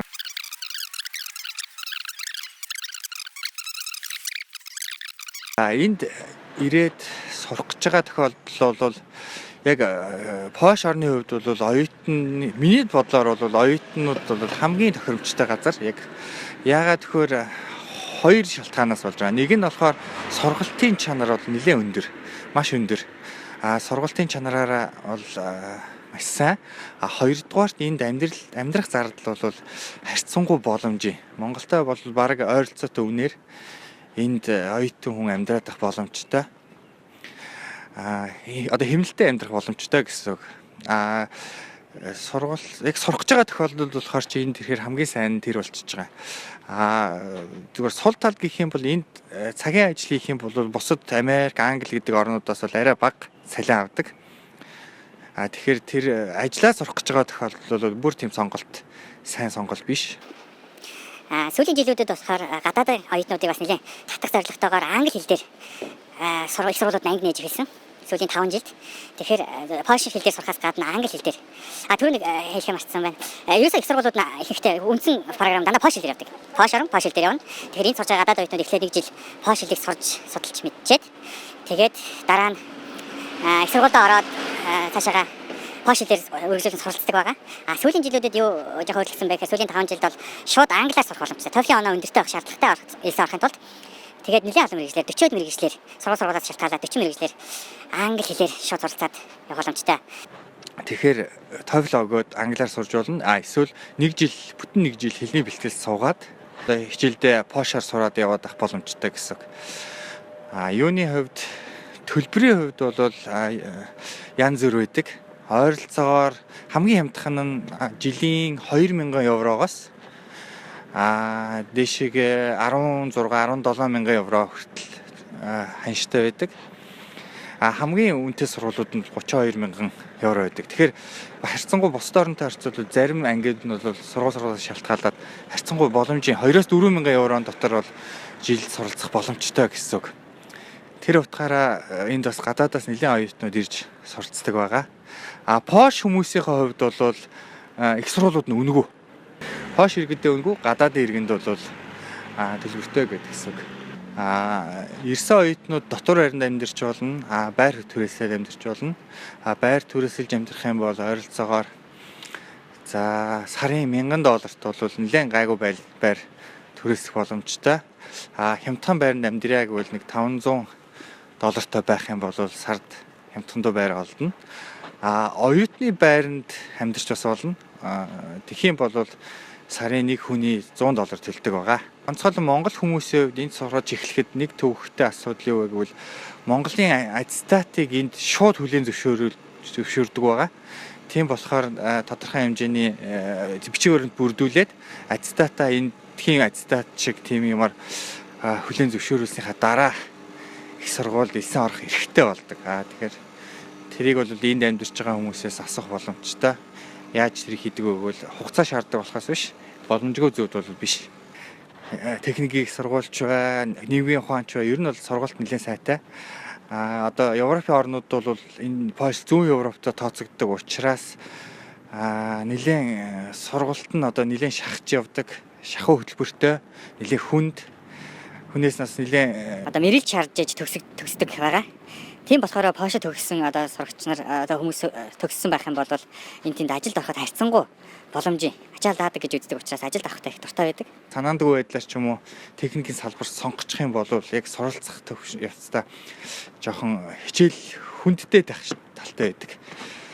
Одоо юугаар хэлэхэд хүн салбаруудын хувьд бол ойролцоогоор анх одоо жишээ нь 180 хүн орлоо гэхэд эхний жилдээ 90 хасагдаад 90 үлддэг байгаа. Тэгэхээр маш их шигшиж явдаг. Тэгээ төгсөх үедээ бол 4 жилийн дараа төгсөх үедээ бол нэг 45 хавцаа. Өөрөөр анх орсноос 4-ний 1 нь яг техникийн салбараар төгсөх тийм тохиолдлууд маш их байдаг. Ажилд авах гэж байгаа бол зөвхөн Европ гэхгүй Америк өшөө Европын орнууд дээр Польшид төгссөн хүмүүсийг бас авах. Ялангуяа инженер салтай одоо техникийн сургуулийн төгсөгчдийг авах сонирхол маш их байдаг. Ягаад гэвэл олон талын мэдлэгтэй энд физик, хим, математик 3-аар бол нэлээд сайн бэлтгэж төгсдөг. Одоо ингээд би сая сургуулийнхаа кампусын яг сургуулийнхаа хэсгийн 4-ний 2-т явчлаа. Одоо ийшээ дахиад явбал дахиад 10 минут алхachиж манай кампус дуусна. За баяртай. Сайн бацгаана уу та бүхэнд гэгээн өдрийн мэнд Австрийн нийслэл Вен хотоос Вений их сургуулийн тухай товчхон мэдээлэл хүргье. Ингээд Вений их сургууль 1365 онд байгуулагдсан. Европ тэр дундаа Герман хэлт улсууд дундаа хамгийн настай олон жил ажилласан хамгийн урт хугацаанд ажиллаж байгаа. Уламжлал өндөртэй сургууль гэдэгтээ түүхэн бичигдсэн байдаг. Тэгээд 130 гаруй улсаас гадаад оюутнууд ирж суралцсан. Үндсэн Австри болоод Герман алт улсуудаас ирсэн оюутнуудаас гадна мөн 180 гаруй дигри програмуудтай. Энэ ямар вэ гэхээр бакалавр, мастер гэдгээс гадна дипломын хөтөлбөр гэж байгаа. Энэ нь бакалавр, мастерын хөтөлбөр хамтдан яадаг, олгодог. Гэхдээ урт хугацааны хөтөлбөр байдаг. Тэгээд тэрнээс гадна өөр мэд тээрэм, богино хугацааны гэх мэтлэн маш олон төрлийн сургалтууд байгаа. Тэгээд монголчууд бол нэлээ их голцоо дандаа Вений сургуулийн урилгаар Австри руу ирж байгаа. Тэгээд ирээд хэлний сургуулийн өмнөх бэлтгэл сургууль гэж байгаа. Сургууль дотор орсныхаа дараагаар бол нэг семестрийн төлбөр Вений сургууль 386 евро. Дээр нь оюутны албаны төлбөр гээд 10 EUS гээд 400 евро болдог. Харин сургалтын өмнөх бэлтгэл гээд хэрвээ та герман хэлний B2 төвшингүй бол герман хэлний B2 төвшин хүртэл 4 семестр суралцаж болно. Энэхүү 4 семестрийн нэг семестрийн герман хэлний төлбөр 1150 евро болж энэ намраас ихэл сургалтын төлбөр нэмэгдсэн байгаа. Хэрвээ герман хэлний B2-тай мөн гэвч таны сурах гэж байгаа сургалтын чиглэл таны Монгол сурж ирсэн сургалтын зөрөөнөөс хамаараа та заримдаа газар зүй, хим, физик, математик, англи хэл гэх мэтлэн түүх гэх мэтлэн ерөнхий мэдлэг хичээлүүд нэмэлт үзэж байж их сургуульд орох ёстой бол бас нөхцлүүд үүсдэг. Энэ тохиолдолд сургуулийн өмнөх бэлтгэлийн сургууль 465 евроны төлбөртэйгээр зөвхөн одоо англи хэлээ юм уу түүхээ юм уу нэг семестрийн төлбөртэйгээр үздэг. Тэгээд үүнээс гадна яг ингээд их сургуулийн харьяаг энэ хэлний бэлтгэл сургуулийн өмнөх бэлтгэлээс гадна хувийн маш олон институтууд төрөлөөрөө байдаг. Энэ бол хязгааргүй маш олон сонголттой. Гэхдээ яг энэ саяны миний дурдсан юу вэ гэхээр монголчуудын визний нөхцөлд яг таардаг. Тэгээд их сургуульд ороод дараагаар нь тэрүүгээр ингээд явсараа тогтсон юм байна гэсэн. Тэгээд сонсоход болохоор Австри болохоор 10 одоо хамгийн хямд бага сургалтын төлбөртэй улсууд дотор орсон гэж ийгэл бас мэдээлсэн байсан. Энэ дээр бас зарим нэг шинэ өөрчлөлтүүд гарсан. Өнгөрсөн оны хуулиас шалтгаалаад тэрийг бас хүмүүс маань сайн судлах хэрэгтэй. Ер нь бол Австри гэлтгүй Европод суралцахад сургалтын төлбөр бага мөртлөө амьдрах зардал, даатгал төлөх хэрэгтэй, байрны мөнгө, унааны мөнгө, хоолны мөнгө жоох өндөр учраас тэрийгээ бас хэрвээ ирэхээр шийдэж байгаа хүмүүс бол тэрийг маш сайн судалж төлөвлөж ирэх хэрэгтэй. Их сургууль сурна гэдэг бол хүний хувьд их том, маш том ахиц, маш том боломж болсон өнөө үед яг хэрвээ яг ингээд надаас бол амар олон хүмүүс асуудаг л да яаж виз авах вэ, яах вэ, ийх вэ гэд би энэ шээ бол ажлын визээр гаргадаг нэг тохиолдол мэдгүй. Ихэнх оюутнууд дандаа оюутны визээр тэнд Вений их сургуульд амлалтан бол бүртгүүлээ тэгээд ирдэг. Бас тийм өөр сургууль руу шилжих тохиолдлууд бол бас олон байдаг. Тэгээд хамгийн гол нь үнэхээр өөрийнхөө ингээд чин хүсэл эрмэлзлээ юунд сурах гэж байгаа, юу болохоо тодорхой мэдсэн тохиолдолд бол ямар сургуульд очсон, хаанч очсон боломжтой. Гэтэл ихэнх хүмүүс надаас асуудаг нь би нэг очмаар байна, ямар ч хамаагүй ангид ингээд бүртгүүлээд ингээд виз авчмаар байна гэдэг. Тэгэхээр би хүний өмнөөс чи энэ ангид бүртгүүлчих гэсэн шийдвэрт юм уу зөвлөгөө өгөх хэмжээнд хүрсэн хүн бол биш. Тэгэхээр бол би яг ийм юмд сурнаа, яг дараа нь энэ сургуулиас би ийм авнаа гэсэн хүн бол би ямар ч байдлаар туслах гэж чадгүйгээсээ чадхаа хүртэл гүгээд үзнэ. Яг ийм ангид сурмаар байна гэдгийг бол юу гэдэг нийгмийн хувьд ч гэсэндээ сургалтын системийн хувьд их өөр. Жишээлбэл Монгол бакалавр 120-аас 128-аас дээш 128 кредитээр олгодог бол энэ бакалавр 180 кредиттэй бакалавр олгодог. Монгол бакалавр төгсөж ирсэн энд мастер сурах гэхээр мастерын кредит нь 120 кредит цуглуулах хэрэгтэй. Монгол 128-ыг цуглуулах төгсөн учраас бакалавр нь 180 байж ээж бакалавр аль биесны болно шүү дээ. Тэгэхээр тэр зөрөө 50-аас 60 кредитээ өөрийнхөө мастерын хичээлийн хажуугаар үзэж байж төгсдөг. Тэгэхээр энэ нь юу гэдэг нь 120 дээрээ Монгол үзээгүй 60-аар нэмэх юм бол баг бакалавр шиг 180 кредит үзээд тэгээд би төгсөж байна гэсэн үг. Тэгэхээр ингээд нөгөө Европ Монголын сургалтын систем бас харилцан адилгүй. Гэхдээ энд бол сургууль гээд кредит үзэх хэрэгтэй юм а. Заавал үзэх хэрэгтэй үзээгүй тохиолдолд танд ингээд үзэх боломжийг олгоно. Илүү юм үзлээгээд илүү төлбөр төлөхгүй гэсэндээ зүгээр танд нөгөө гадаад хэл дээр сурж байгаа танд жоох илүү ачаалал болж ирдэг. Энийг бас их сайн тооцох хэрэгтэй. Мастер гээл ер нь бол үндсэн хөтөлбөрүүд нь 2 жилийн 4 семестр байх боловч энэ нь бол нөгөө Монголын сургуулийн системний зөрүүгээс хамаарат энэ сурж байгаа монгол оюутнуудаас илүү кредит хийх хэрэгтэй болтгоо. За тэгээд та бүхнийг өөрийнхөө ирээдүйг ингээд гадаад явъя, гадаадад сургууль сурах гэхээс илүү би гадаадад ямар сургууль сурах юм гэдгийг маш сайн судлах хэрэгтэй. Тэр сургуульдаа юу хэрэгтэй гэдгийг мэдэх хэрэгтэй. Нэгэн л гадаад явах гэж байгаа бол интернетээр анхаарчны хайлтын систем хийгээд гараад ирэх үлгэрсийг уншихаар хэмжээний гадаад хэлтэй болж ижил та очиж сурна гэсэн үг шүү дээ. Тэгэхээр анханасаа юмд их юм судалгаатай, чиг баримжаатай, суурьтай яваарэ гэж одоо гадаадад сурахаар бэлдэж байгаа юмнуудад хэлье. Тэгээд шууд хашаа чамаагүйгээд явчихын гэхээр энэ нь жоохон харамсалтай цаг хугацаанд ч гэсэн жоохон асуудал үүсгдэг. Тэгэхээр сайн судалж байгаад хүчээр сайн нөөж өөрийгөө сайн бэлдэж яагаад яг нэг зүйлдээ явах юм бол гадаадд сурна гэдэг одоо тийм холын, тийм хэцүү юм байхаа болоод аль хэдийн их удаж байна. Тэгэхээр та бүхэнд амжилт хүсье, баярлалаа. За бүгдээрэнд миний өдрийн мэндийг хүргэе. Намайг Бямсран гэдэг Швед Стокгольм сургууль эдийн засгийн чиглэлээс суралцдаг оюутан байгаа. Тэгээд мэдээлэлээ Монголоос хэрхэн хэлсвэ, за мөн хоёрт нь бол Шведээс буюу Европ улбан дотроос хэрхэн хэлсвэ гэж хоёр хувааж өгье гэж бодлоо. За Швед улсын боловсролын системд бол яг бакалаврын зэрэг авахд бол 3 жил суралцдаг 180 кредит үзээд мастер магистрийн түвшиндээр 1-2 жил ангингаас хамаарат тэгээд жаргаас 120 кредит үзэж төгсдөг байгаа. Докторийн зэрэг бол их би сайн мэдэхгүй байна.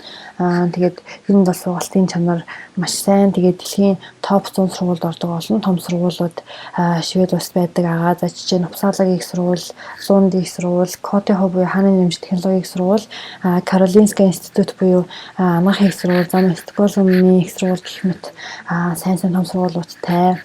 Төлбөрийн хувьд бол өмнө нь бол гадаадд ирээд бүгдэнд нүгөө байсан боловч 10 оноос шинэ хууль хэрэгжээд тэгээд зөвхөн дотоодын иргэдтэй эсвэл Европын холбооны улсуудад амьдрах албан ёсны зөвшөөрлөлтөй тийм хүмүүст өгнөгөө. Харин 3 дахь орны гадаад хүмүүстэй төлбөртэй болсон байгаа. Тэгээд төлбөрийн хувьд бол жишээ нь манай сургуульд бол жилийн төлбөр ойролцоогоос 10-аас 15 мянган доллар байгаа. Энэ бол ангингаас хамаарч хэлбэлсэн. Тэгээд бусад сургуулиудын төлбөр ч гэсэн энэ хавцаа байгаа болов гэж бодож байна. Тэгээд Шведч өндөр өртөгтэй оронд төлбөрийн өрөөдлүүд ажил хийгээд амьдрах зардалаа болоод сурын орнуудыг бол хүндрэлтэй. Тэгээд тийм болохоор Монголоос суралцъя гэж бодож байгаа бол тэтгэлэг олох нь бол хамгийн зөв шийдэл байгаа. Тэгээд Швед зарлаж байгаа бүх тэтгэлэг scholarship-ууд маань бол www.studyinSweden.cc гэдэг вебсайтанд нийтлэгддэг. Тэгээ намайг сүүлд хотод 16-17 оны тэтгэлгүүд зарлагдсан байна лээ. Ер нь бол тэр вебсайтноор тэтгэлэгтэй холбоотой бүх мэдээлэл, линкүүд байгаа. Тэгээд англи шийдлээр уншаад авч болно. Ер нь бол намар ингээд зарлагдаад тэгээд оюутнууд минь аппликейшн явуулж эхэлдэг. Тэгээд аппликейшн явуулахад бол ойролцоогоор 900 швед крон буюу 80 орчим доллар төлдөг байгаа. Тэгээд аппликейшны хариу бол ойролцоогоор хавар гараад тэгээд тэнцсэн оюутнууд маань дараагийн намрын семестрт хичээлээ эхэлдэг байгаа. Тэгээд тэгэхээр яг ямар тэтгэлэг зарлагдж байгаа, аль улсын иргэнийг авахын, за эсвэл айл сургуулаас тэтгэлэг зааж байгаа гэх мэт бүх детальчилсан мэдээллийг бол studyinSweden.cc дээрээс авна. Тэгээд ер нь бол Google-ээр studyinSweden гэж бичиж бол хамгийн ихний илэрхийлэлээр тэр вебсайт гарч ирэх байгаа. Мастер бакалаврын түвшинд бол тавигдах хэлний шаардлага бол адилхан байгаа. Англи хэлний. Тэгээд IBT, TOEFL, IELTS оноо шаардж байгаа. Тэгээд IELTS жишээ нь хамгийн багадаа 6.5 оноо авах хэрэгтэй байна. Тэгээд ер нь IELTS маань сонсох, бичих, ярих, унших гэсэн 4 хэсэг бүрддэг. Тэгээд тэр бүх 4 хэсэг дээр бол хамгийн багадаа 5.5 авсан байх хэрэгтэй байна. Бүх 4 хэсэг дээрээ. Хэрвээ IBT, TOEFL өгсөн бол за цаасаар өгсөн тохиолдолд бол 575-аас дээшээгээ, интернетээр өгсөн бол 90-ээс дээшээгээ оноо авч хэлний шаардлагыг хангах нэ. Тэгээд та швед бакалавр суралцахыг сонирхож байгаа бол швед, англи хоёулын сурах хэрэгцээ гарна. Тэгээ ер нь бол тэнцсэн байх бол энэ төржид бол гадны оюутнууд минь бол 1-2 жил хугацаанд шведлээ суралцдаг байгаа. Мастер магистрийн түвшинд бол швед сурах шаардлагагүй. Англи хэлээр олгодог маш олон програм байгаа. За тэгээ бусад тавигдах шаардлагууд бол тэтгэлгээс хамаарч одоо өөрчлөгдөх болохоор яг тэр нарийн шалгууруудыг бол вебсайтнаас олж мэдэх боломжтой байгаа. Харин яг Швед дотроос эсвэл Европ улбан дотроос Швед улсад одоо Швед улсын их сургуульд хэрхэн суралцахыг гэдэг талаар бол одоо маш олон хүмүүс бол бага мэдээлэлтэй өдрийг санагддаг. Ялангуяа Швед улсад маш олон залуучууд ажиллаж амьдардаг байгаа. Гэхдээ Монголын оюутны тоо бол харьцангуй бага. Ер нь 100 хүрэхгүй. Тэгээд би бол өөрөө Монголын залуучдын холбооны Швед дэх салбар зөвлөлд ажилладаг. Тэгээ манай холбооныхон бол эндхийн одоо Монголын оюутнуудын тоог өсгөх зорилгоор семинар уулзалтуудыг бол байнга зохион байгуулдаг. Тэгээд манай хутгад 4 сарын 2-нд бол Шведээс одоо Шведийн ихтэй сургууль эрхийн хэллэг талаар одоо зөвлөгөө семинар өгөх гэж байгаа. Мэдээлэл мэдлэгээд тэгээд Стокгольм хотод амьдарч байгаа бол бидний зохиох гэж буюу семинарт хүрэлцэн ирээд одоо хүссэн асуултаа тавиарай гэж хэлмээр байна. Шведд мастер магистрийн төвшөнд суралцсанаар бол хамгийн эхлээд бол өөрийнхөө бакалаврын дипломоос энэ үнэлгээний байгууллага явуулж үнэлэх хэрэгтэй. За Швед бол сурах шаардлагагүй. Англи хэлээр сураад Engelska 6 буюу English 6 гэдэг курс дээр тэнцээд гүйцэн гарсан байх юм бол англи хэлний шаардлага хангадаг. Эсвэл IBT TOEFL-ийн оноогоор орж болно. Бакалаврын түвшинд бол Svenska 1 2 3 гэдэг курсүүд тэнцсэн байх ёстой. За мөн Engelska 6 гэдэг курстэй тэнцээд гүйцэн болсон байх ёстой.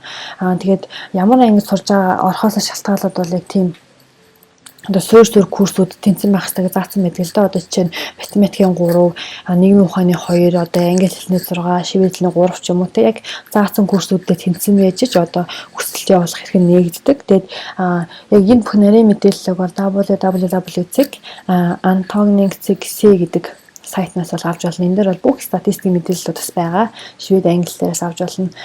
Ер нь бол бакалаврын түвшинд бол Швед дотроос Европ холбоон дотроос орох 3 арга зам байгаа. За нэгт бол Швед гимназиа төгсөөд гимназийнхаа онооны дунджаар өрсөлдөж орно. Тэгэл маш олон баг дийлэнх 60-70% нь бол гимназийн оноор ордог байгаа. Хоёр дахь зам бол Högskola Prov хийн. Энэ бол их сургуулийн шалгалт одоо Монголоор бол юм конкурстай тэмцэж болохоор тэгээд энэ нь бол албан ёсоор жилд хавар намар авагддаг байгаа. Тэгээд ер нь өглөөнөөс орой болтол үргэлжилдэг урт шалгалт. Тэгээд ер нь бол бакалаврын зэрэг суралцах гэж байгаа боллоор энэ шалгалтыг өгөөд үтсэн байх хэрэгтэй. Тэгээд шивэд англи хэл математик ерөнхий мэдлэг шалгадаг. Тэгээд максимум хамгийн өндөртөө 2 оноо өгдөг. Тэгээд ер нь 2-оос 1.1 1.2 авсан байхад бол маш олон анги тэмцэд орж чадна. 3 дахь арга зам нь гэдэг юм бол одоо Монголын 10 жилийн аттестатыг тавьчаад мэргэжлийн үнэлгээний байгууллагаар явж үнэлүүлээд тэгээд хариугаа авангуудаа шивэд англи хэлээр нэм сураад за мөн дутуу курсүүдээ Comvox буюу насан туршийн гимназид сураад ингээд оноогоо бүтүүлээд орж болно. Тэгээд аттестат үнэлэхдээ Монголд албан ёсны одоо англиар баталгаа орчуулад гадаад ямар батлуулаад за тэгээд их хувьтай зөв авчруулад тэрийг шуудангаар үнэлгээний байгууллагаар явуулдаг. Тэгээд хуучин бол үнэлгээний байгууллагыг VHS гэдэг байсан хат одоо бол нэр нь өөрчлөгдсөн байсан баг. Гэхдээ VHS-гээ хайхад бол гарч ирнэ. Тэгээд ойролцоогоор бол 2 сарын хугацаанд үнэлж хариуг нэлдэм билээ. Сайн байцгаана уу? Итали улсад архитектурын чиглэлээр магистрийн зэрэгт суралцж байгаа оюутан байна. Та бүхэндээ Итали улсын их сургуулийн талаар тэр тусмаа Итали улсад яг одоо өөрийн биеэр сурч байгаа хүний үднээс Италид сурна гэдэг нь одоо ямар хөө мэдрэмж байдаг, Монголоос Итали гэд төсөөлж байгаа хүний төсөөлөөс юугаар ондоо байдаг вэ гэдгийг чухалчж ярих гэж бодож байна. За ерөнхийдөө ямар төрлийн мэргэжил сурвал илүү давуу талтай юм бэ? Итали бол мэдээж урлагийн улс. Урлаг соёлоо бол дээр үеэс маш сайн хөгжүүлж авч байгаа. Тийм ч учраас бол урлагаар тэр тусмаа дөөр, уран баримл, уран зураг, загвар зохион бүтээгч, дизайнерын чиглэлээр сурвал илүү давуу талтай. Сургуулаа төгсөөд олон улсад илүү нэр хүндтэй байдаг байгаа. Armani, Versace, Gucci, Prada гэдэг бүгд Италиас гаралтай загварын чиглэлээр сурвал тохиромжтой. Мөн хоолны урдлаг хөгжсөн учраас хүнсний технологи буюу тоогоочийн мэргэжил сурвал илүү давуу талтай байгаа. Энд хоол гэвэл бяцлаг бас дахин бяцлаг дээрээс нь вино байдаг байгаа. Бяцлагийн хоол нь маш өргөн хэрэглэдэг. Мөн оюутнуудын ихээр авч хэрэглэдэг пиццаны их орон байгаа. Ерөнхийдөө Монгол оюутнуудын тоо Европын бус улсуудтай харьцуулбал харьцангуй цөөхөн. Голчлон Милан, Флоренц, Турин, Женова гэх мэт хотуудад 10-аас 20 оюутан тус сурч байдаг. Хот болон хоорондоо маш ялгаатай. Бараг тусдаа улсууд гэж хэлж болохоор жил бүр Монголоос ойролцоогоор 40-50 оюутан Итали руу сурахаар ирдэг. Итали улсын элчин сайдын яам Улаанбаатар хотод нэгдээд байгаа удаагүй байгаа. Тиймээс Итали Монголын харилцаа цаашлаад илүү дотносох, цаашлаад ирэх оюутнуудын тоо нэмэгдэх магадaltaй гэж бодож байна. За ядаж ирэх виз бол өмнө нь Бээжингээс авдаг байсан бол Улаанбаатараас авах боломжтой гэж бодож байна. Манай оюутнууд ихэнх нь бол зурчлалын байгууллагаар дамжуулаад Хятадын энэ Чихвандо гэдэг нэг жижиг хотод 1 жил Итали хэл сураад нааш ирдэг байгаа. Зарим нь Монголдоо Итали багш дээр хэл сурч байгаад тэгээд хуваар ирсэн тохиолдол бас байдаг. Итали сурах нь дэлхийн бус орнуудад сурахаас юугаараа давуу талтай юм бэ гэвэл зөвхөн нэг тоо баримт онцолж хэлэхэд Итали улс бол ЮНЕСКОд бүртгэгдсэн дэлхийн соёлын өв болсон газруудын тоогоор дэлхийд тэргүүлдэг байгаа. Итали альч хотод сурсан байсан тэр чигээрээ урлагийн бүтээл, уран барилга таны орчин тойрныг хүрээлж байх болно. Тэгээд иймэрхүү урлагийн чиглэлээр суралцах хүнд бол үнэхээр тийм одоо орчин бүтсэн гэж хэлж болно. За сурч амьдрах өртгийн хувьд бол миний бодлоор харьцангуй гайгүй. Сургууль бүрийн төлбөр ондоо учраас ямар нэгэн тоо хэлэхэд бол буруу байх гэж бодож байна. Гэхдээ ерөнхийдөө бол жилийн 2000 евроны төлбөртэй гэж бодож болно. Тэгээд тэрийг бол тэтгэлгээрээ төлөвлөж болдог. Энд ерөнхийдөө сургууль нь өөрсдөө нэг тэтгэлэг өгдөг. Дээрээс нь бас нэгэн төрлийн тэтгэлэг байдаг нь болохоор тухайн оюутан гэр бүлийнхаа санхүүгийн бололцоогоор жагсаагаад тэтгэлэг өгдөг байгаа. Монголын одоо гэр бүлийн орлогын түвшин Италиас хамаагүй бага байдаг учраас манай монгол оюутнууд бол ерөнхийдөө тэтгэлэгт хамрагдах магадлал бол их байдаг. За одоо өөр бол супермаркет дэх хүнсний үн бол Монголтой ойролцоо. Барилах байрны тухайд бол манай зарим оюутнууд бол өөрсдөө гадуур нийлж байгаа дундаа түрээсэлдэг. Том жижиг хот байгаасаа шалтгаалаад мэдээж өөр ингэсэн үнэтэй. Том хотод оюутан ганцаараа нэг өрөө түрээслэх бол ойролцоогоор 500 еврогийн өртөгтэй байдаг. Жижиг хотод бол энэ 2 дахин хямдхан байх жишээний мэдээж мөн ямар ч сургууль өөрсдийн дотор байртай. За энэ бичлэгийг одоо голчлон их сургуульд орох гэж байгаа залуучуудыг сонирхож үзэж байгаа. Нэг зүйлийг хувийнхаа зүгээс хэлэхэд бол онцгойлон хэлэхэд хаан сурах вэ гэхээс илүүтэйгээр ямар мэрэгчлэр сурах вэ гэдэг хүртэл болоод сонгороо гэж хэлмээр байна. Зарим оюутнууд Италид эхэлж одоо ирээд дараа нь хүссэн мэрэгчлэрээ сурах гэтэл виз нь оройтож гараад шалгалтандаа хоцроод хүссэн мэрэгчлээ авч чадлагүй. Тэгээд нэг тийх мөнгө өрчихсөн болохоор гээд одоо зөвхөн Италид үлдэхийн тулд ямар ч хамаагүй мэрэгчлэр сураад үлддэг тохиолдол байдаг. Тийм алдаг битгий давтаарай гэж хэлмээр байна. Мэрэгжил бол таны үлдсэн амьдралынхаа туршид хийх зүйл учраас эхлээд дуртай мэрэгжлийн төлөө тууштай зогсоорой. Тэгээд хаан сурах нь бол 2 дугаар тавьсан асуудал гэж хэлмээр байна. Ингээд Италиар баяртай буюу граци чао. За Австри улсын их сургуулиудын хувьд гэжгээд бол нийт 9 мужтай, муж болгон гэсэн өөрийн гэсэн одоо их сургуультай тухайн мужийнхаа онцлогоо шалтгаалаад сургуулиуд нь бас өөр байгаа. Мөн одоо тухайн сургуулийнхаа онцлогоо шалтгаалаад сургалтын төлбөр шинээр 9 орж байгаа оюутнуудад тавигдах шаардлага гэх мэтлэн ер нь жоохон өөр байдаг л да. Ерөнхийдөө бол нийтэд нь аваад үзэхэд бол нэг тийм том одоо ялгаа байдгүй. Жишээлбэл Вен хотын их сургууль гэдэг үндэсний их сургууль нь гэхэд ер нь бол 600 гаруй жилийн түүхтэй маш том сургууль байгаа. Жишээлбэл Вен хотод их сургуулиуд нь 185 төрлийн одоо мэргэжилтэн бэлтгэдэг их сургуулиуд төвлөрсөн байдаг. Бусад мужуудаараа гэвэл одоо зөвхөн нэг төрлөөрөө ч юм уу эсвэл 2 3 төрлийн факультетанд дагнсан. Жишээлбэл миний амьдардаг одоо Ленц хот гэхэд зөвхөн математик, эдийн засаг, хуулийн чиглэлээр боловсрал олгодог байгаа. Мөн дээрэс нь Австри улсад одоо дээд сургууль гэж байдаг. Дээд сургуулиуд нь болохоор их сургуулийг бодвол арай өөр. Их сургууль жишээлбэл оюутнууд өөрсдөө одоо сургалтын хөтөлбөрөө зохиогоод 7 хоногийнхоо одоо төлөвлөгөөгөө зохиогоод эсвэл семестргээ төлөвлөгөөг зохиогоод хичээлээ сонгож хичээлдээ явдаг бол дээд сургууль нь бол тэгдэггүй цаанаасаа өгсөн төлөвлөгөөтэй хөтөлбөртэй яг тэрнийхээ дагуу суралцдаг байгаа. Австри улсын бүх их сургуулиуд сургалтын төлбөртэй байгаа. Энэ нь тухайн одоо оюутан болон сургуулийнхаа онцлогоо шалтгаалаад өөрөөр байдаг л да. Үндсэн болон үндсэн бус гэж оюутнууд байгаа. Тэр нь үндсэн бус гэдэг нь хэлний курсын оюутан. Энэ оюутнууд маань семестрийн 360 хүртэлх евроны сургалтын төлбөр төлдөг. Дээрээс нь нэмэгдээд сурж байгаа хэлний курс болгондоо төлбөр төлдөг байгаа. Энэ нь 260-аас 1500 евро хүртэлх хэмжээний төлбөртэй байдаг. За дээрээс нь үндсэн оюутны сургалтын төлбөр бол 760 хүртэлх евро байдаг. Энэ маань ямар ялгаатай вэ гэхээр үндсэн оюут маань үндсэн мэргэжлийн хичээлийг үзээд явна гэсэн.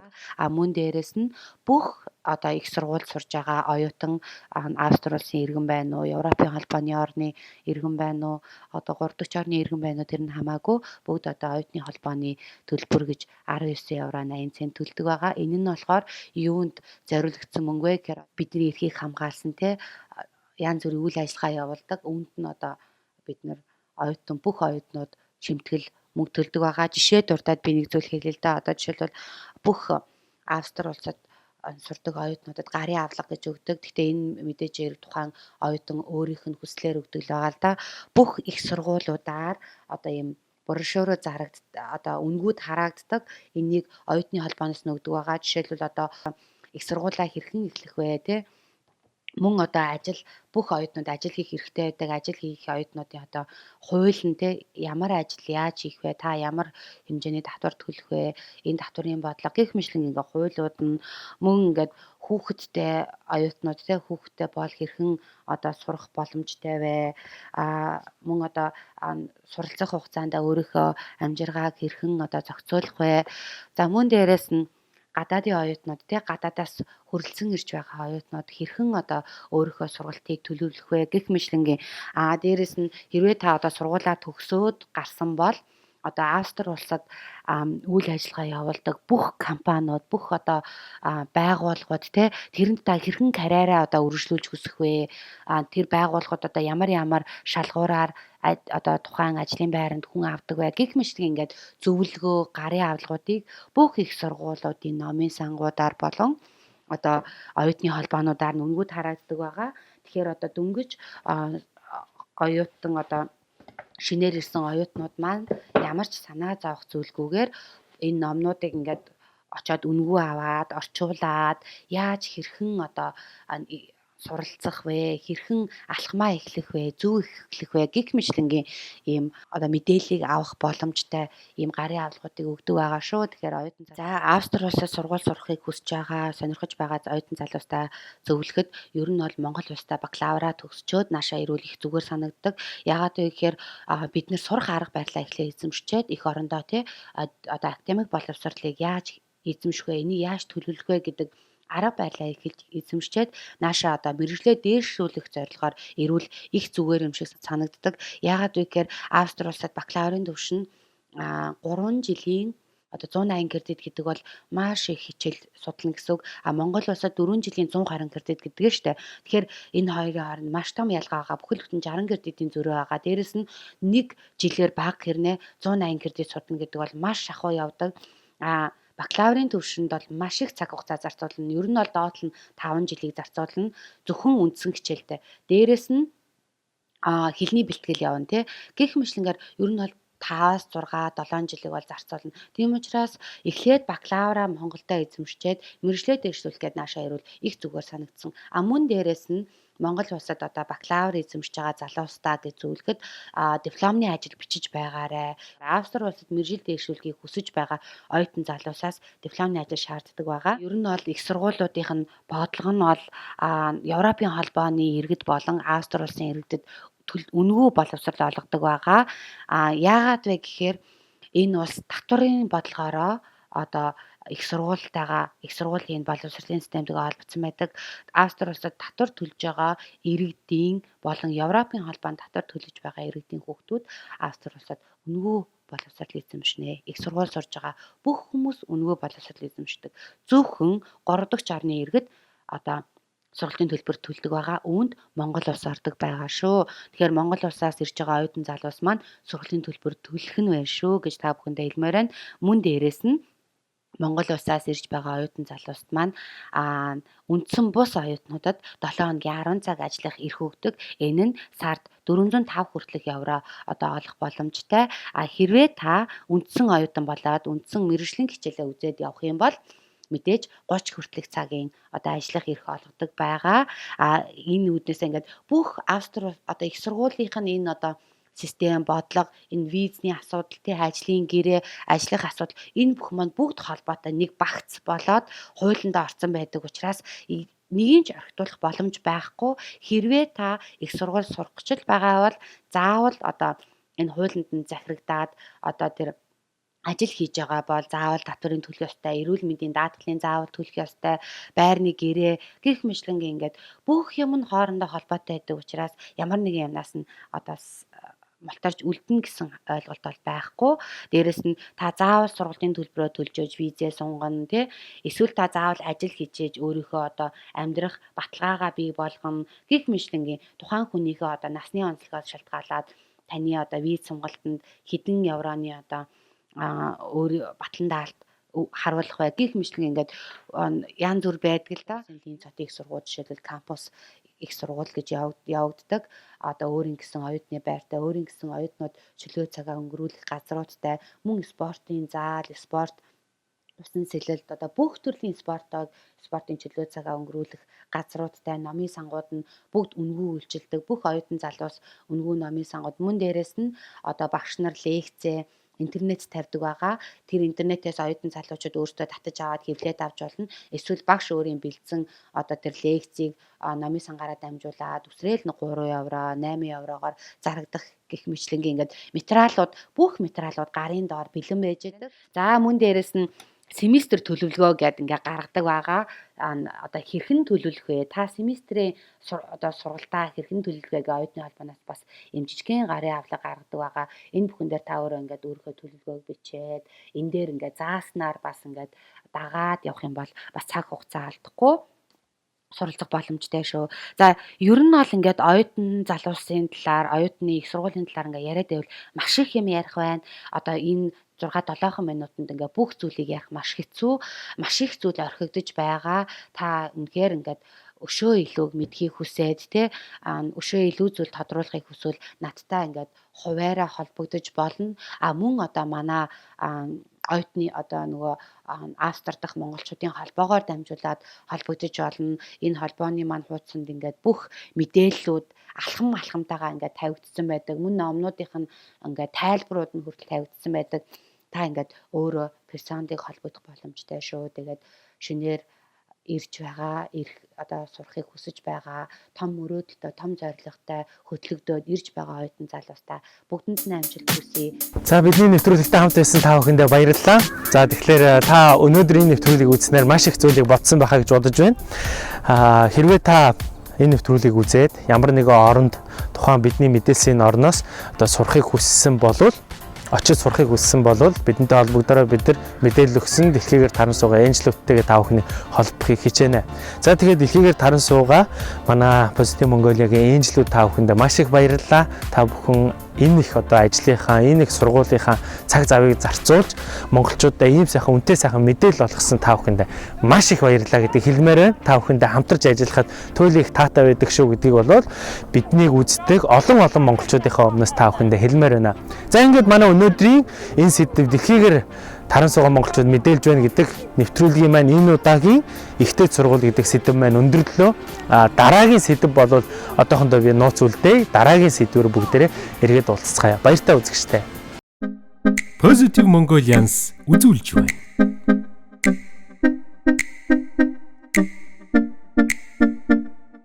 Гадны нутагт амьдрах хугацаанд монголчууд бид хамтдаа эх орондоо юуг хийж чадах вэ?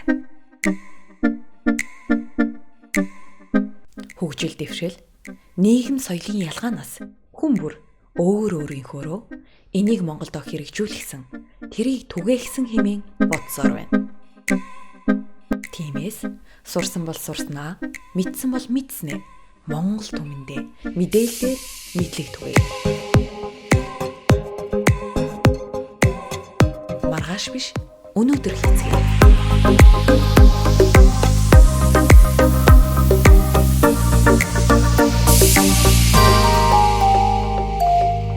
Дэлхийгээр тархсан монголчууд мэдээлж байна.